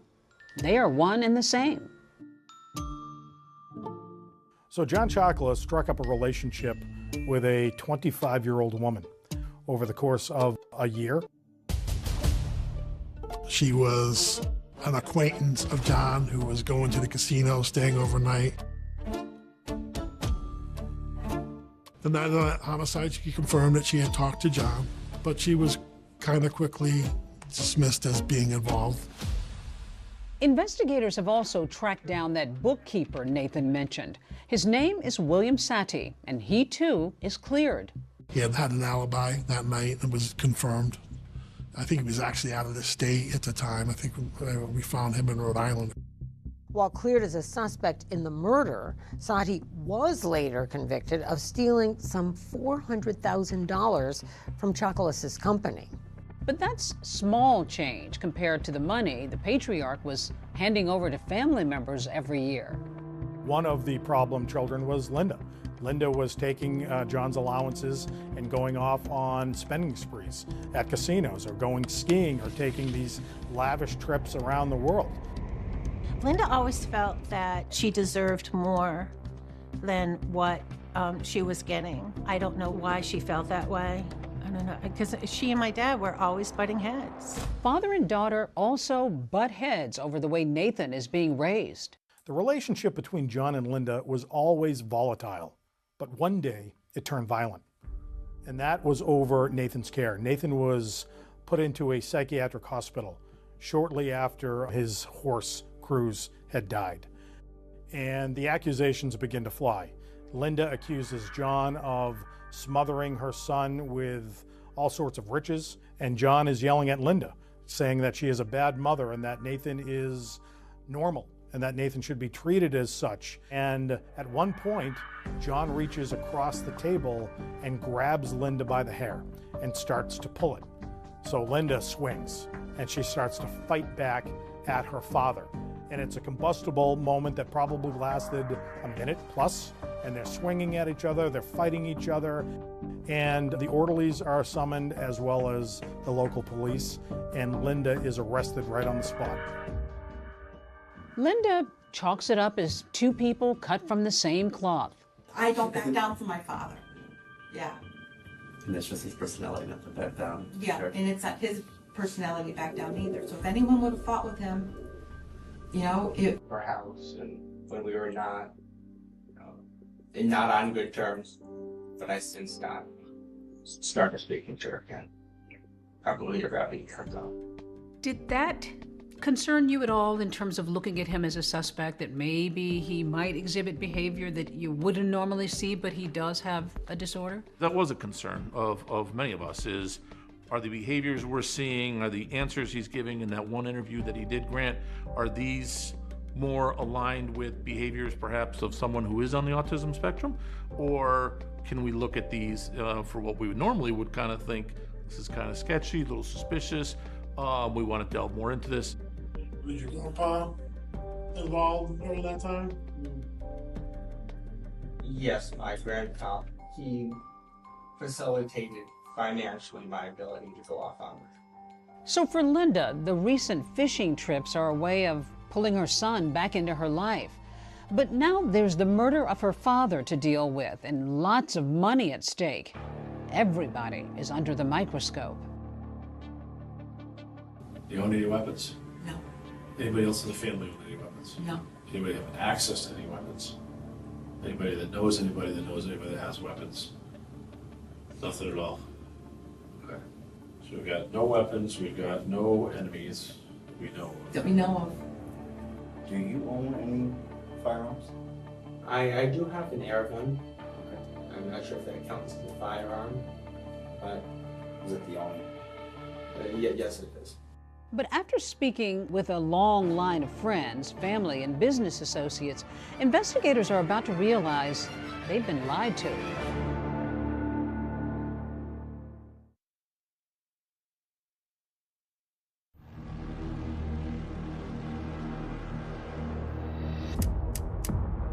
In the wake of 87-year-old John Chocolos's brutal murder, investigators have few leads, with one notable exception: fragments of the bullets fired at the victim. There's hope that they could be traced back to a possible murder weapon. What kind of weapon was used to kill him? It was believed to be a rifle because it was a .308 cartridge, a certain type of bullet. And a ballistics test concludes the gun used was most likely a Sig Sauer rifle like this one. But in the wake of the Newtown massacre, these types of weapons were illegal to own in Connecticut, where Chocolos was murdered. The detectives focused a lot of their attention on New Hampshire. They scoured gun dealers, I think well over 600 gun dealers, looking for that Sig Sauer rifle.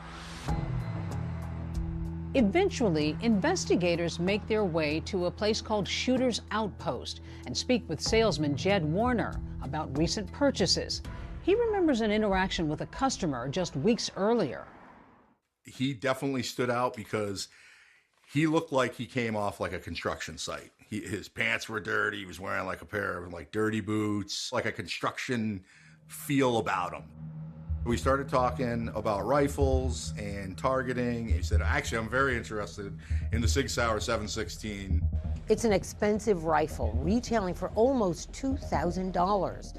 Jed says he suggested other options that were more economical for target shooting, but the buyer knows what he wants. We do all the paperwork, do the background, he passes. He just kind of walked straight out, and that was the last we saw of him. 2 officers from the Windsor area were there, and then a local, like a Connecticut ATF agent. We had to like go through all the stuff, try to figure out the day of sale. And there they find it, a bill of sale for a Sig Sauer rifle. The name of the purchaser, Nathan Carman. And that became an incredible aha moment for investigators and potentially the smoking gun in this case. After the discovery at Shooter's Outpost, Nathan is asked again about owning any guns.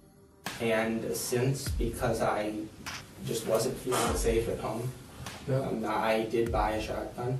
You did buy a shotgun? That's correct. Any other purchases of a firearm anytime? No. And that wasn't ever volunteered or brought up till investigators found this out-of-state bill of sale and then confronted Nathan with it. And how did he respond? Well, he acknowledged that he had bought this weapon. When asked about it, he said he lost it.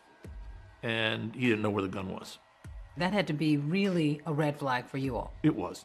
Most people don't lose those firearms or any firearm. But yeah, you don't normally hear, I don't know where it is. And there was no report of him, making a report that it was stolen, lost, etc. So what are you thinking at this point? You've been kind of connecting these dots. Well, it gets better. There was at least 1 hour of unaccounted time during which Mr. Chocolos was shot that Nathan couldn't account for his time. Linda arrives at this Home Depot parking lot at 3 a.m., where she and Nathan are set to meet up to go fishing. But Nathan is nowhere to be found. You left your house on about 3, and we know you got to Glastonbury, based on your own words, on about 4.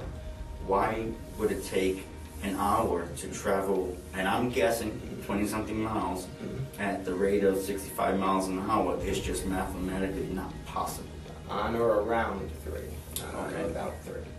So perhaps after. But this security footage taken outside Nathan's apartment complex shows him leaving at 2:57 a.m. Linda tries calling her son 3 times, but his phone appears to be turned off. He finally calls her back at 4:01 a.m. Did you think you were closing in on an arrest? I thought so. Yes. I have to ask you straight up, were you involved in your grandfather's death? Did you kill Absolutely not. No. But that potential smoking gun, the Sig Sauer rifle, is still missing. Despite a months-long extensive search of Nathan's apartment, the Chocolos estate, and surrounding areas for that crucial piece of evidence, it's nowhere to be found. And I think that's exactly what they were pinning their entire case on, was that murder weapon. Had they found it and connected it to Nathan, then Nathan would have been in handcuffs. And so law enforcement was directed to keep working to try to build the case. This had to be frustrating. It just tears at you because you think you've got it. The family had put up a huge billboard on Interstate 91, and coming and going to work every day, I would see that. I would see Mr. Chocolos's face. I would see, reward money for information. Even though Nathan is under a cloud of suspicion, he's still a free man, but feels like he's an outcast in his own community now. So he takes a portion of his inheritance that had been given to him by his grandfather, and he leaves the state. He travels to Vermont, and he buys an historic farmhouse, and he also bought a boat. Nathan buys a 31-foot fishing boat, formerly called the Chicken Pox. He plans another fishing outing with his mom, Linda, who has stood by him throughout all the accusations. And Linda is very excited about that opportunity, but also very concerned because she knows that her son is not an experienced fisherman or an experienced boater. Linda tells friends that the plan was to fish off the coast of Block Island and head back the next morning. She was so concerned that she had a text message conversation with people ashore, and that's a smart thing to do, to let people know what your plans are. So she went out of the way to give them information in case something happened. Yes, indeed.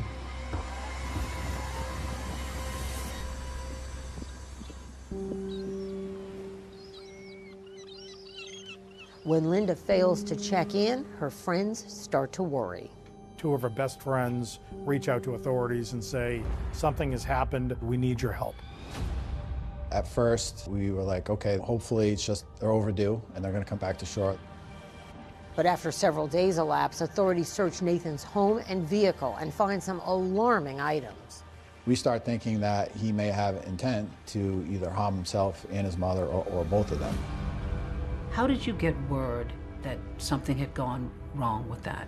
My cousin Charlene called me and told me that they were missing. And I said, I told her not to go on that boat. Here is Nathan in a 31-foot aluminum boat with his mother, who's got no experience boating, and he thinks that he's the master fisherman or the master boater. Or does he think this is the perfect place to kill his mother? Because in the middle of the ocean, nobody can hear you scream.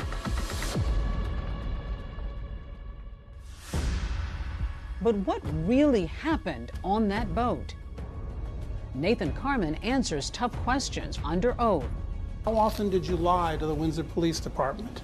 There was one inaccurate.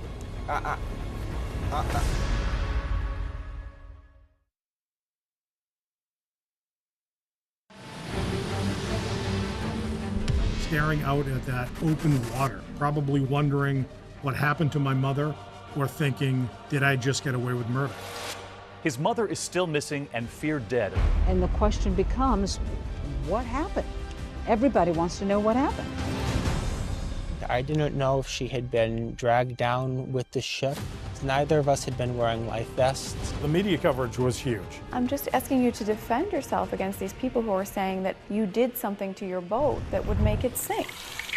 Yeah, we're done for this evening, period. He was shooting himself in the foot on national TV. It is absolutely unfair for the police to use the tragedy that happened to my mother and I as an opportunity to try to nail me for a murder that I didn't commit. Nathan's grandfather, John Chocolus, had been shot to death 3 years prior to the disappearance of Linda Carmen. And once those connections were made, the story amplified. You were convinced that Nathan had killed his grandfather. Correct. And now you're convinced that he killed his own mother?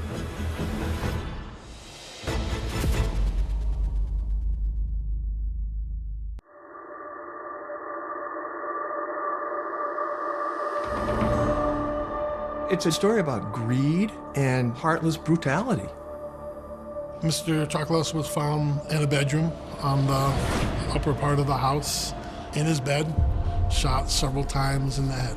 We have to treat everyone as a possible suspect. Anyone could have done this. But my sisters had told me they suspected Nathan. And that just totally blew me out of the water. The daughters of John Chocolus got very angry that there was really nothing happening with the case. They couldn't find the murder weapon. They hadn't arrested Nathan Carmen. And it's just getting wilder and wilder. Could a family be this burdened to have a second catastrophic event. I didn't know. This is slowly starting to move from a missing persons case to something other than a missing persons case. It's been 3 years since John Chocolos's murder, with no charges ever filed. Now, the family is facing yet another tragedy as Chocolos's grandson, Nathan Carmen's boat sinks on a fishing trip, with Nathan's mom, Linda, missing and presumed drowned. We're going to head out on a ride on the open water to get a better idea of what happened out here. I met up with Dave Farrell, a maritime lawyer for Nathan's boat insurers. So let's pick up with when the Coast Guard gets involved in this. They had a lot of vessels out here. They had a lot of aerial searches, and they were really crisscrossing an area that eventually was 64,000 square miles. That's a big coverage area. Yeah, the state of Georgia. And then 2 days later, there's a big shock. The Orient Lucky finds a life raft 106 miles south of Martha's Vineyard, and in it is Nathan Carmen alone. With his crew already snapping pictures and recording video, the ship's captain is alerted to a life raft in the water. After spotting Nathan Carmen and his life raft at sea, I sounded the alarm for our crew to prepare for the rescue efforts, and we were ready to rescue him. They threw him a life ring, and he grabbed it with his hands. He got dragged up toward the hull of the ship. He was able to push off the side of the ship with his outstretched hand, and he was able to climb up the gangway. He got onto the ladder. We pulled the ladder up on board. When Nathan gets aboard the Orient Lucky, the kid looked like Aquaman. There was no physical distress in his well-being. He wasn't dehydrated. He was not hypothermic. The captain of the Orient Lucky doesn't see anything wrong with him. This is astounding.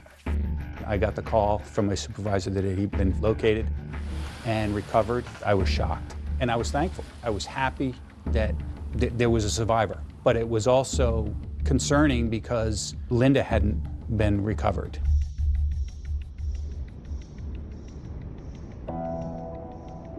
When I found out that, Linda was lost at sea and, I knew she wasn't coming back, it was just, I just had flashbacks of us growing up and just, the good times that we did have. And then, of course, the guilt and the regret that I had of how I treated her in the end. You just don't think that you're going to lose somebody so suddenly like that.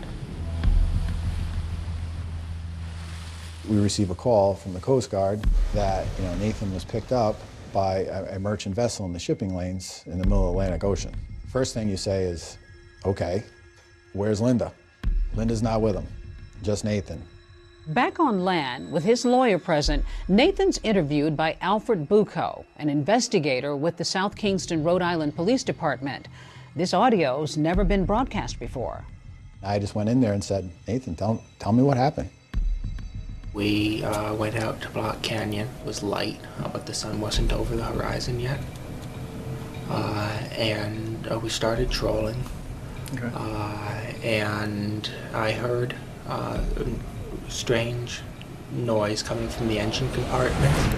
So I opened up the hatch in front of the pilot house, and I saw that there was a lot of water in the bilge. He went and shut down the engine and moved aft to where his mother was. He said he told his mom to reel in the lines. How did he describe what was happening with the commotion? He said to his mother only one thing during this calamity, and it was reel in the lines. And she said only one thing in return, okay, I will. At that point, he went up into the wheelhouse, and he says that he started moving emergency gear up to the bow. He wasn't quite ready to abandon ship, but he wanted to be ready. I didn't realize we were sinking. Okay. I knew there was water in the bilge. I knew there was a lot of water because it was already up to that level. Just why I wanted to bring the safety stuff as a precaution. Okay. But I thought I was going to find the problem and fix it. The third time that he's been in the wheelhouse and failed to radio. He's walking forward to the bow, and all of a sudden, in a split second, the boat sinks. Boats don't sink that fast. No. And it sank quickly, like immediately it was out of sight. And that's how he says he never saw his mother again. He calls for his mother throughout the rest of the day, and he said upon nightfall, you know, he gave up trying to search for her, and he went to sleep and then drifted through the Atlantic Ocean until he was located. So let's get back to your mother. You talk to her, you know, all the time. You know, you go out fishing twice a week. How would you describe, you know, your relationship with her? Is it good? I don't see the relevance to this particular incident here. Yeah, I concur. I think this interview's over. Thank you, though.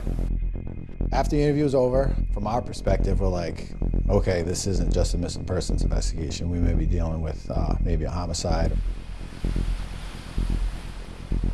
Captain Hengdong observed Nathan walking the deck of the Orient Lucky for hours at a time by himself, staring out at that open water, probably wondering what happened to my mother, or thinking, did I just get away with murder?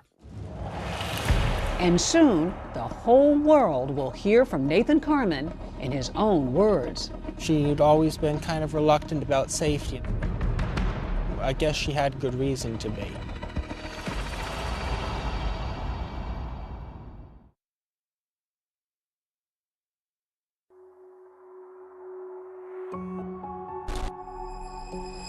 New developments in that mystery at sea. Rescued after 8 days in a life raft, searchers had given up. Nathan Carman and his mother went fishing last week. He survived the ordeal, but his mother didn't make it. Now authorities are trying to figure out what happened. The media coverage was huge. This was a story that made headlines around the country. Initially, Nathan avoids the media, but eventually agrees to an interview with then ABC News correspondent Lindsay Janis in 2017. At his suggestion, they meet at a park near his home. So take me through that evening. You met at the marina in Rhode Island, and then what? We met at the marina in Rhode Island, and we had bait, which we got on board. And as we were heading out into the harbor, I had asked her a couple times in the past, will you go to the canyons with me? And she'd always been kind of reluctant about safety, and I guess she had good reason to be. While Nathan and Linda were still missing and the Coast Guard scouring the Atlantic, investigators back on land began searching through their vehicles here at this marina, looking for clues that might help in the search. It looked like he had been somewhat almost living out of his truck or sleeping in his truck. We found some receipts from different marine stores. Items purchased at area marinas in the hours before the fateful voyage included a rock-type anchor that would never have worked for Nathan's boat, and then some lengths of chain. They were curious purchases. But there was also a bucket of eels that was in Nathan's truck. That stood out to me because eels are often used as bait when fishing for striped bass. And if you left the dock and didn't take your bait, what are you using for bait if you're going fishing? Nathan tells us the same story he told police, that his mom had been concerned about safety ahead of the boat trip. And I want to stress that it wasn't an argument, because I want to stress that it was not an argument. She had always been kind of skittish. We're stopping right here with that question. Oh, okay. But why not reach out for help? The Coast Guard said there was no Mayday call. I had a radio, and there was also an EPIRB, which is an emergency position indicating radio beacon, on the boat, like someone needs to be medevaced, or when you know you're sinking. But I didn't know that we were sinking until we sank. Nathan said that there was a lot of commotion going on and the water was being taken on in here. So where would his mom have been when all of this is happening? Right where you are. So she would have been right back in this area? Yes. But they're not speaking? I mean, and she doesn't know that they're going down? Nathan has excellent line of sight on her the whole time, and yet he says he never saw her afterwards. At that point, I didn't know if she had been dragged down with the ship, because neither of us had been wearing life vests. I assumed that if she had been on the surface, that she would have been calling out to me and I would have been able to find her. According to Nathan, days go by and he huddles on the life raft, keeping a lookout for rescuers.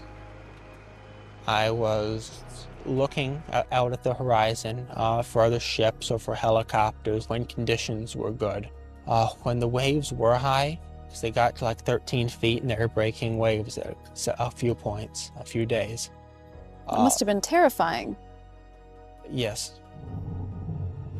But to some, Nathan's claim of drifting for over a week in rough seas before being rescued defies belief. The initial videos showing this guy walking up the gangway of the ship without any great problem. He seemed to be just fine. You would be in dire straits after, 5 or 6 days. If you laid on that couch for 8 days and you got up to go to the bathroom, your legs would be wobbly because you haven't used them. At the same time that Nathan and Linda's vehicles were searched at the docks, police in Vermont were conducting a search of Nathan's house, which was under construction. The investigators find, modems, SIM cards, a few other things. The one thing they don't find is a computer. Whatever computer he was using to conduct his online purchases has disappeared. Another item that was seized during the search was a lengthy letter that Nathan had written to an unknown priest that described his relationship and his view of his mother. My mother's bullying, calling me a quitter, a stuck-up snob who thinks he is a king, and a piece of basically characterized my childhood. One night, though, I went to bed imagining myself as essentially a master of my own hell, joying in inflicting grave bodily suffering on other people. So, yeah. After his interview with Alfred Bucco, Nathan has all but stopped talking to the police and is never questioned about the letter or his missing computer. Reporter Lindsay Janis is one of the few people he is willing to talk to. I know I wasn't responsible for anything that resulted from the boat sinking. I know I wasn't responsible for my mom's death. You were convinced that Nathan had killed his grandfather. Correct. And now you're convinced that he killed his own mother? Yes. That's pretty dark stuff. If the interview hadn't already made Nathan's story seem a little fishy, the follow-up was even more eye-opening.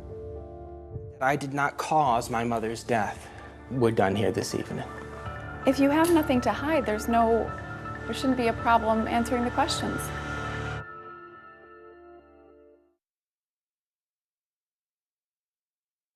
Oh, Dave. Oh, hi, Dave. Nice to meet you. Hi, how are you? I'm Matt. Nice hi, to meet you. Matt, nice to meet you, Matt. Thanks so much for taking us out. Initially, when everybody else was scratching their heads and wondering, wow, this poor guy, what happened to his mom? For the average person out there who's looking at this and taking it at face value, folks who know the water, like you do, had your doubts. Absolutely. People had doubts about this story from the beginning. With Linda Carmen presumed lost at sea, her reportedly tumultuous relationship with her son Nathan was under renewed scrutiny. He sits down with 2020 for a second interview, which now holds new significance. If someone said that you did not get along with your mother, that you did not like her, is there any truth to that at all? No, there's not any truth to that. Our relationship had grown from where it had been. We did have a challenging relationship at one point in my life, but she was the closest person in the world to me after my grandfather passed. Will you inherit all of what your mother had? That's something that I can't comment on at this time. But unbeknownst to Nathan, his mom has decided not to leave him any inheritance. She even records a video message obtained exclusively by 2020 explaining that he won't be getting her house. Hey, big guy, I guess if you're watching this, you're watching this. I want to explain why I did what I did and why my will is stated the way it is. I feel that when you moved out, you took everything that was of value to you and everything you wanted. That's my feeling. And in her written last will and testament, dated 3 years before she disappeared, Linda explicitly excludes Nathan as a beneficiary. By now, more details of John Chocolos's death and the subsequent investigation have risen to the surface. Initially, the media was unaware that Nathan's grandfather, John Chocolos, had been shot to death in his bed 3 years prior to the disappearance of Linda Carmen. And once those connections were made, the story amplified. It wasn't a bittersweet rescue story anymore. It was something potentially much more devious. So, at what point in your life would you say that you became really close with your grandfather?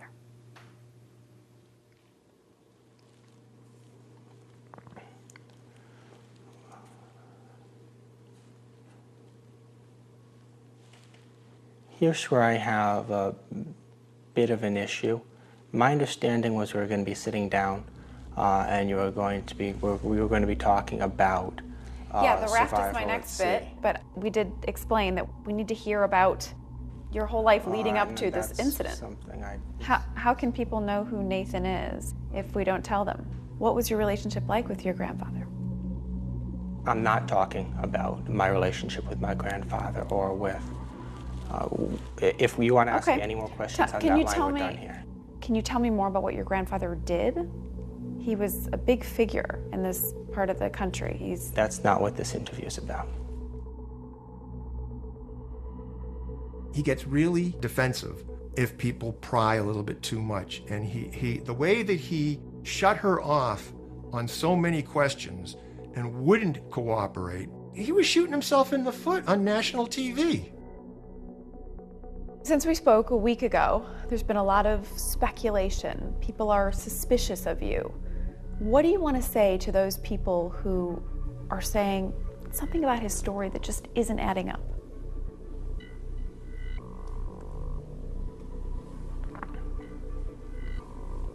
I'm not aware that those people exist. There are suspicions about the boat trip.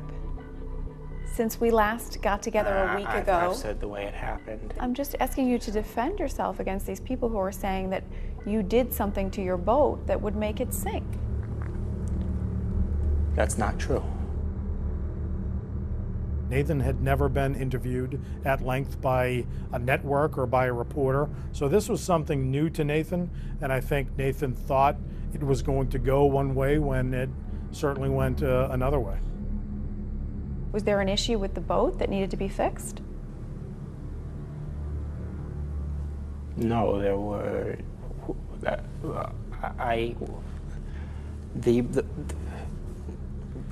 We're done. Nathan, I'm trying to give you an opportunity to speak out against these allegations that have been made. The only way that I can speak out against them is to say what actually happened, and that's what I've been trying to do.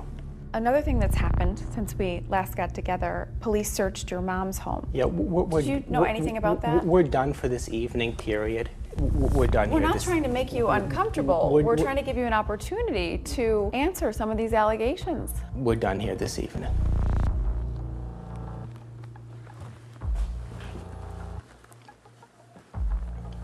If you have nothing to hide, there shouldn't be a problem answering the questions.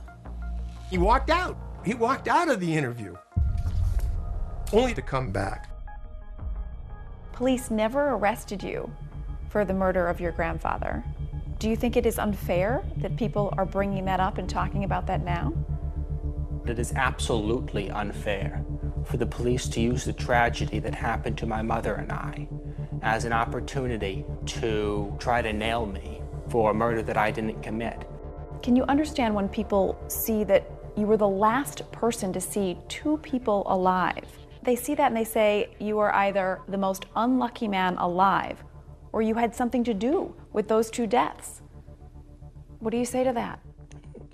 I say that there's no relationship. Later that month, Nathan holds a memorial service for his mom. It's sparsely attended by some of her friends. Linda's sisters are notably absent. Now, Linda hasn't even been declared dead yet. Nobody in his family is willing to go. because many of us in his family believe that Nathan is truly the culprit. I'm very grateful to the friends and family who attended in memory of my mom. Nathan, you've been through so much. How have you been these last several weeks? It's been very difficult.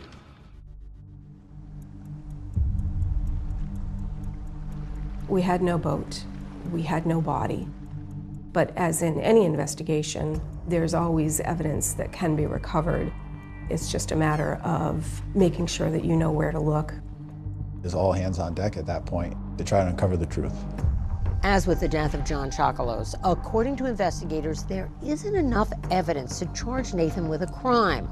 But in a twist of fate, a seemingly innocuous insurance claim for the sunken boat is about to take the saga of Nathan Carman in an unexpected direction. Some of these strange occurrences maybe could be chalked up to an inexperienced fisherman, a guy who's panicking. You know, I spent a lot of time with Nathan. I think he was cold, calculating, and had this whole story planned out to explain the disappearance of his mother and the sinking of the vessel. The idea that he drifted for a week in that life raft just didn't hold water for you. Not even for a second.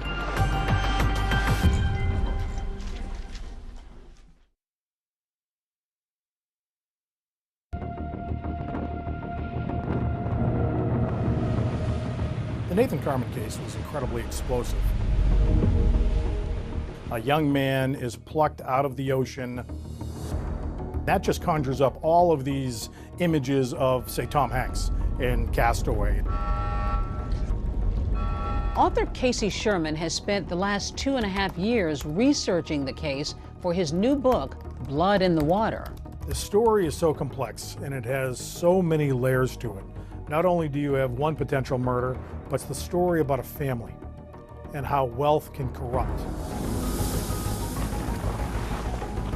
As investigators continue digging into Nathan Carman's story of being lost at sea, he takes action, filing an insurance claim for $85,000 to recoup the loss of his boat, the chickenpox. It happened very promptly, and that indicated to me that this guy's really serious. The insurance company is not going to pay Nathan. In fact, they are going to take Nathan to court.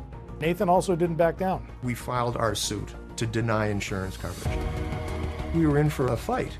We came away with the distinct impression that almost everything he said to us was a lie. There were holes in every aspect of his story.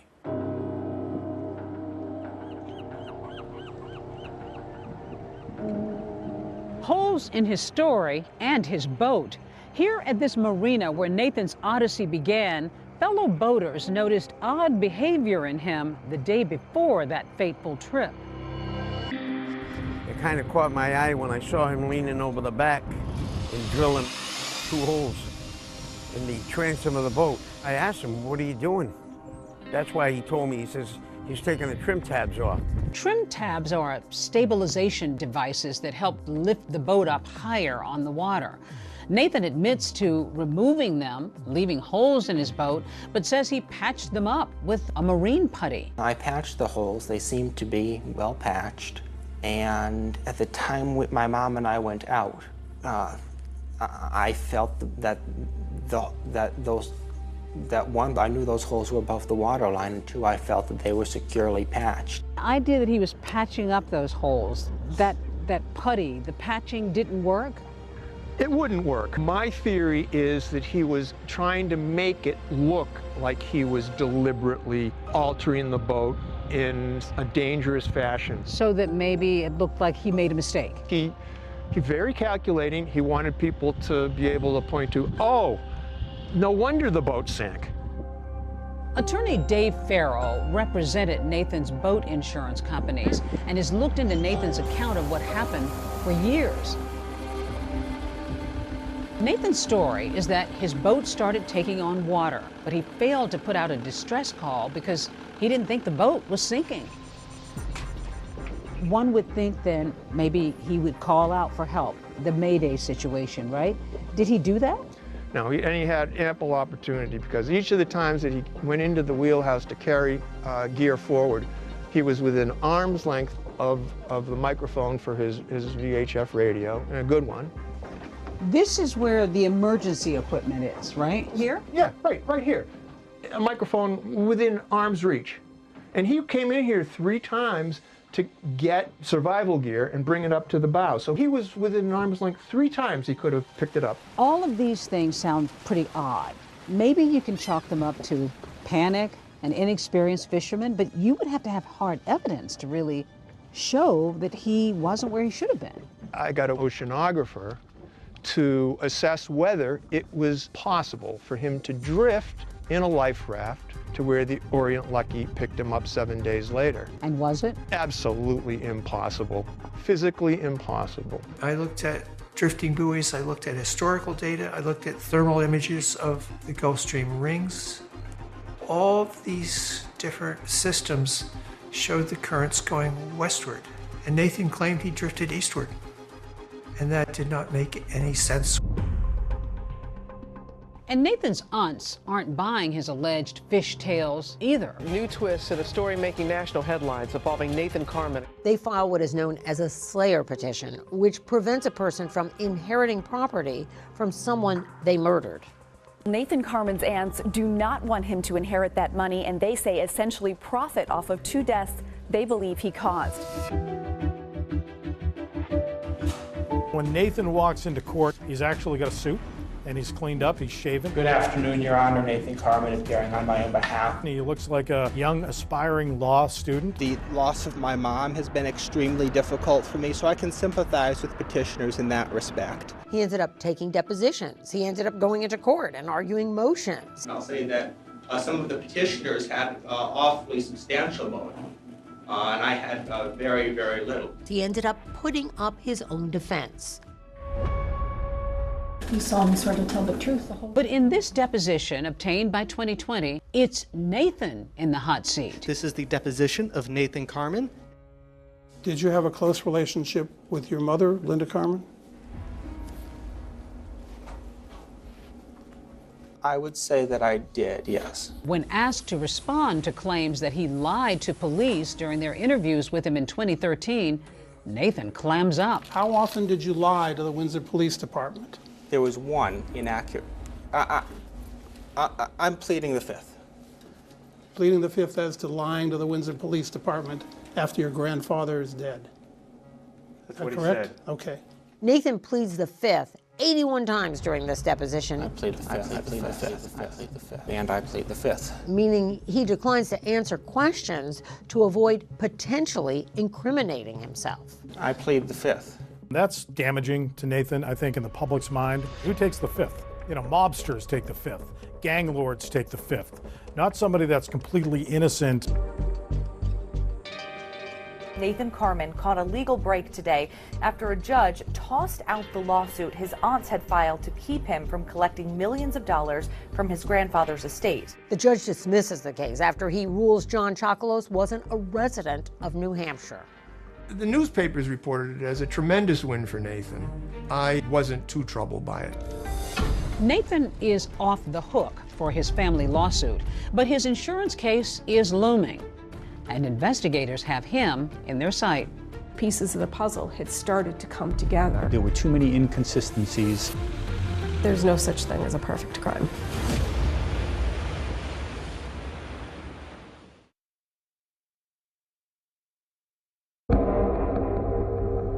Nathan Carman and his insurer head to court in Providence, Rhode Island, battling it out in what would be Nathan's biggest legal challenge yet. Was Nathan at fault for the sinking of his boat, or was he owed a payday? Nathan Carman and his lawyer saying absolutely nothing, heading to Providence Federal Court this morning for the first day of the civil trial against Carman. He's got everything to lose here. If the court determines that he is negligent in his mother's death, that can open up the potential for criminal charges.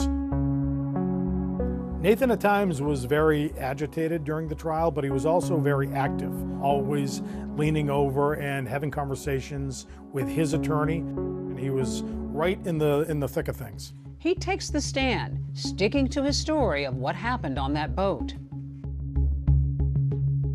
What was he like on the stand? He is very articulate when he wants to be. Very exacting, but also very evasive. Nathan had no emotion when he testified. That may be because he is on the autism spectrum. And he talked about his mother in a way that she was more of a nuisance than she was a help to him while that boat was going down.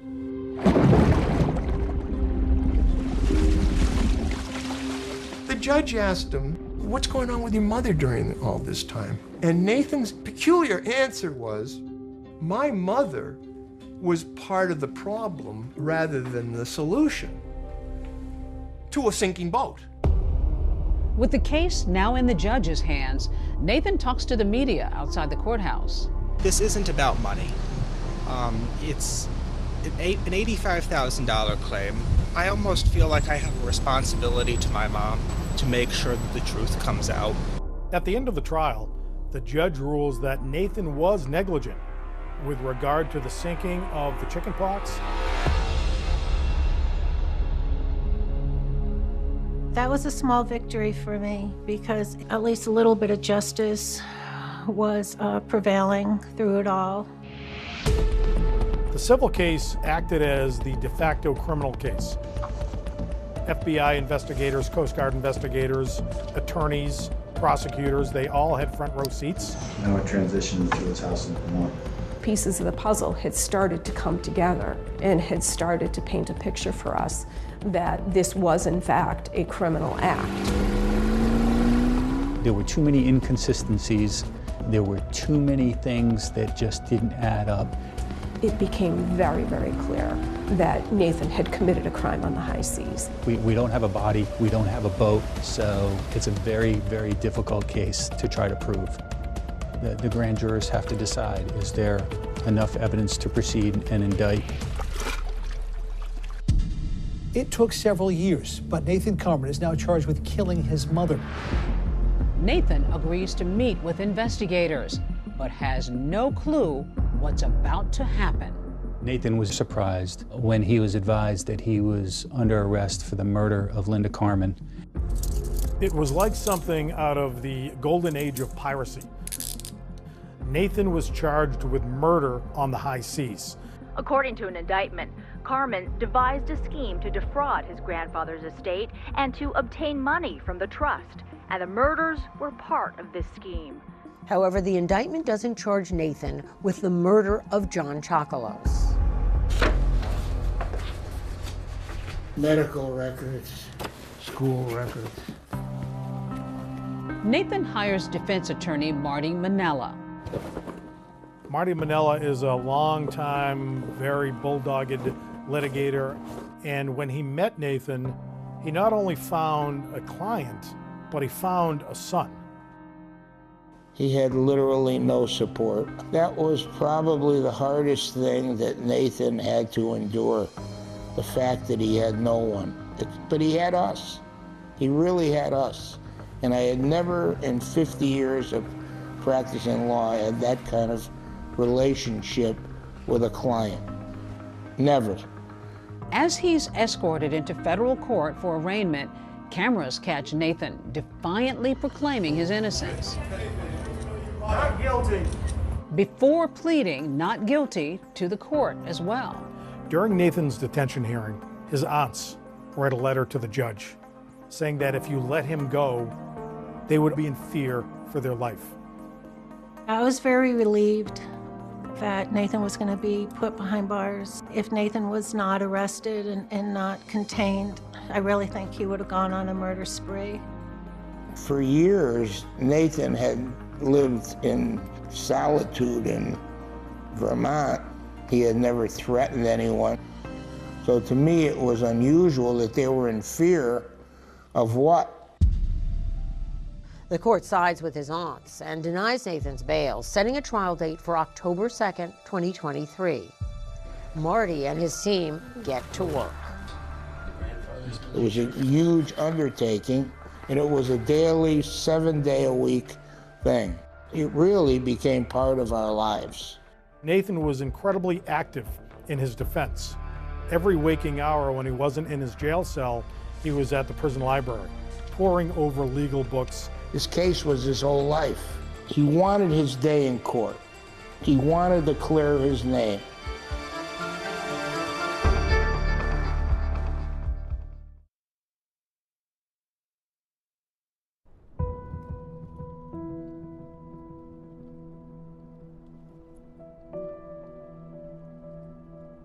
The day of June 15th, 2023, came as a shock. They were just a few months away from trial. We've learned Nathan Carmen has died while awaiting a trial for his mother's death. I got a call in the morning. Nathan was gone, and he hung himself. And I just cried. Nathan took his own life. He wasn't depressed. He wasn't despondent. We were all looking forward to that October date so that we could have this trial. Despite all the family court battles and accusations, Nathan's aunts come to pay their respects at his funeral. I attended Nathan's funeral. Myself and my sisters were there. I was very sad. Nathan's attorney paid for the funeral, paid for his cremation, and then gave his eulogy.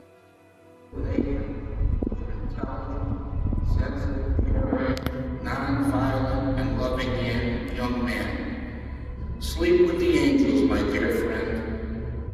It was probably the toughest thing I ever did because it was like losing a family member. It may sound crazy. You lose cases, you lose clients, but you don't have that kind of contact that we had with this person. I think he is both a victim and a villain in his own story. Nathan Carmen remains an enigma. The criminal charges against Nathan were dismissed. So in the eyes of the law, Nathan is an innocent man still today. Months after Nathan Carmen's funeral, a Connecticut judge officially declares his mom, Linda, deceased 7 years after she disappeared at sea. The Windsor Police Department tells 2020 that John Chocolos's murder case is still active.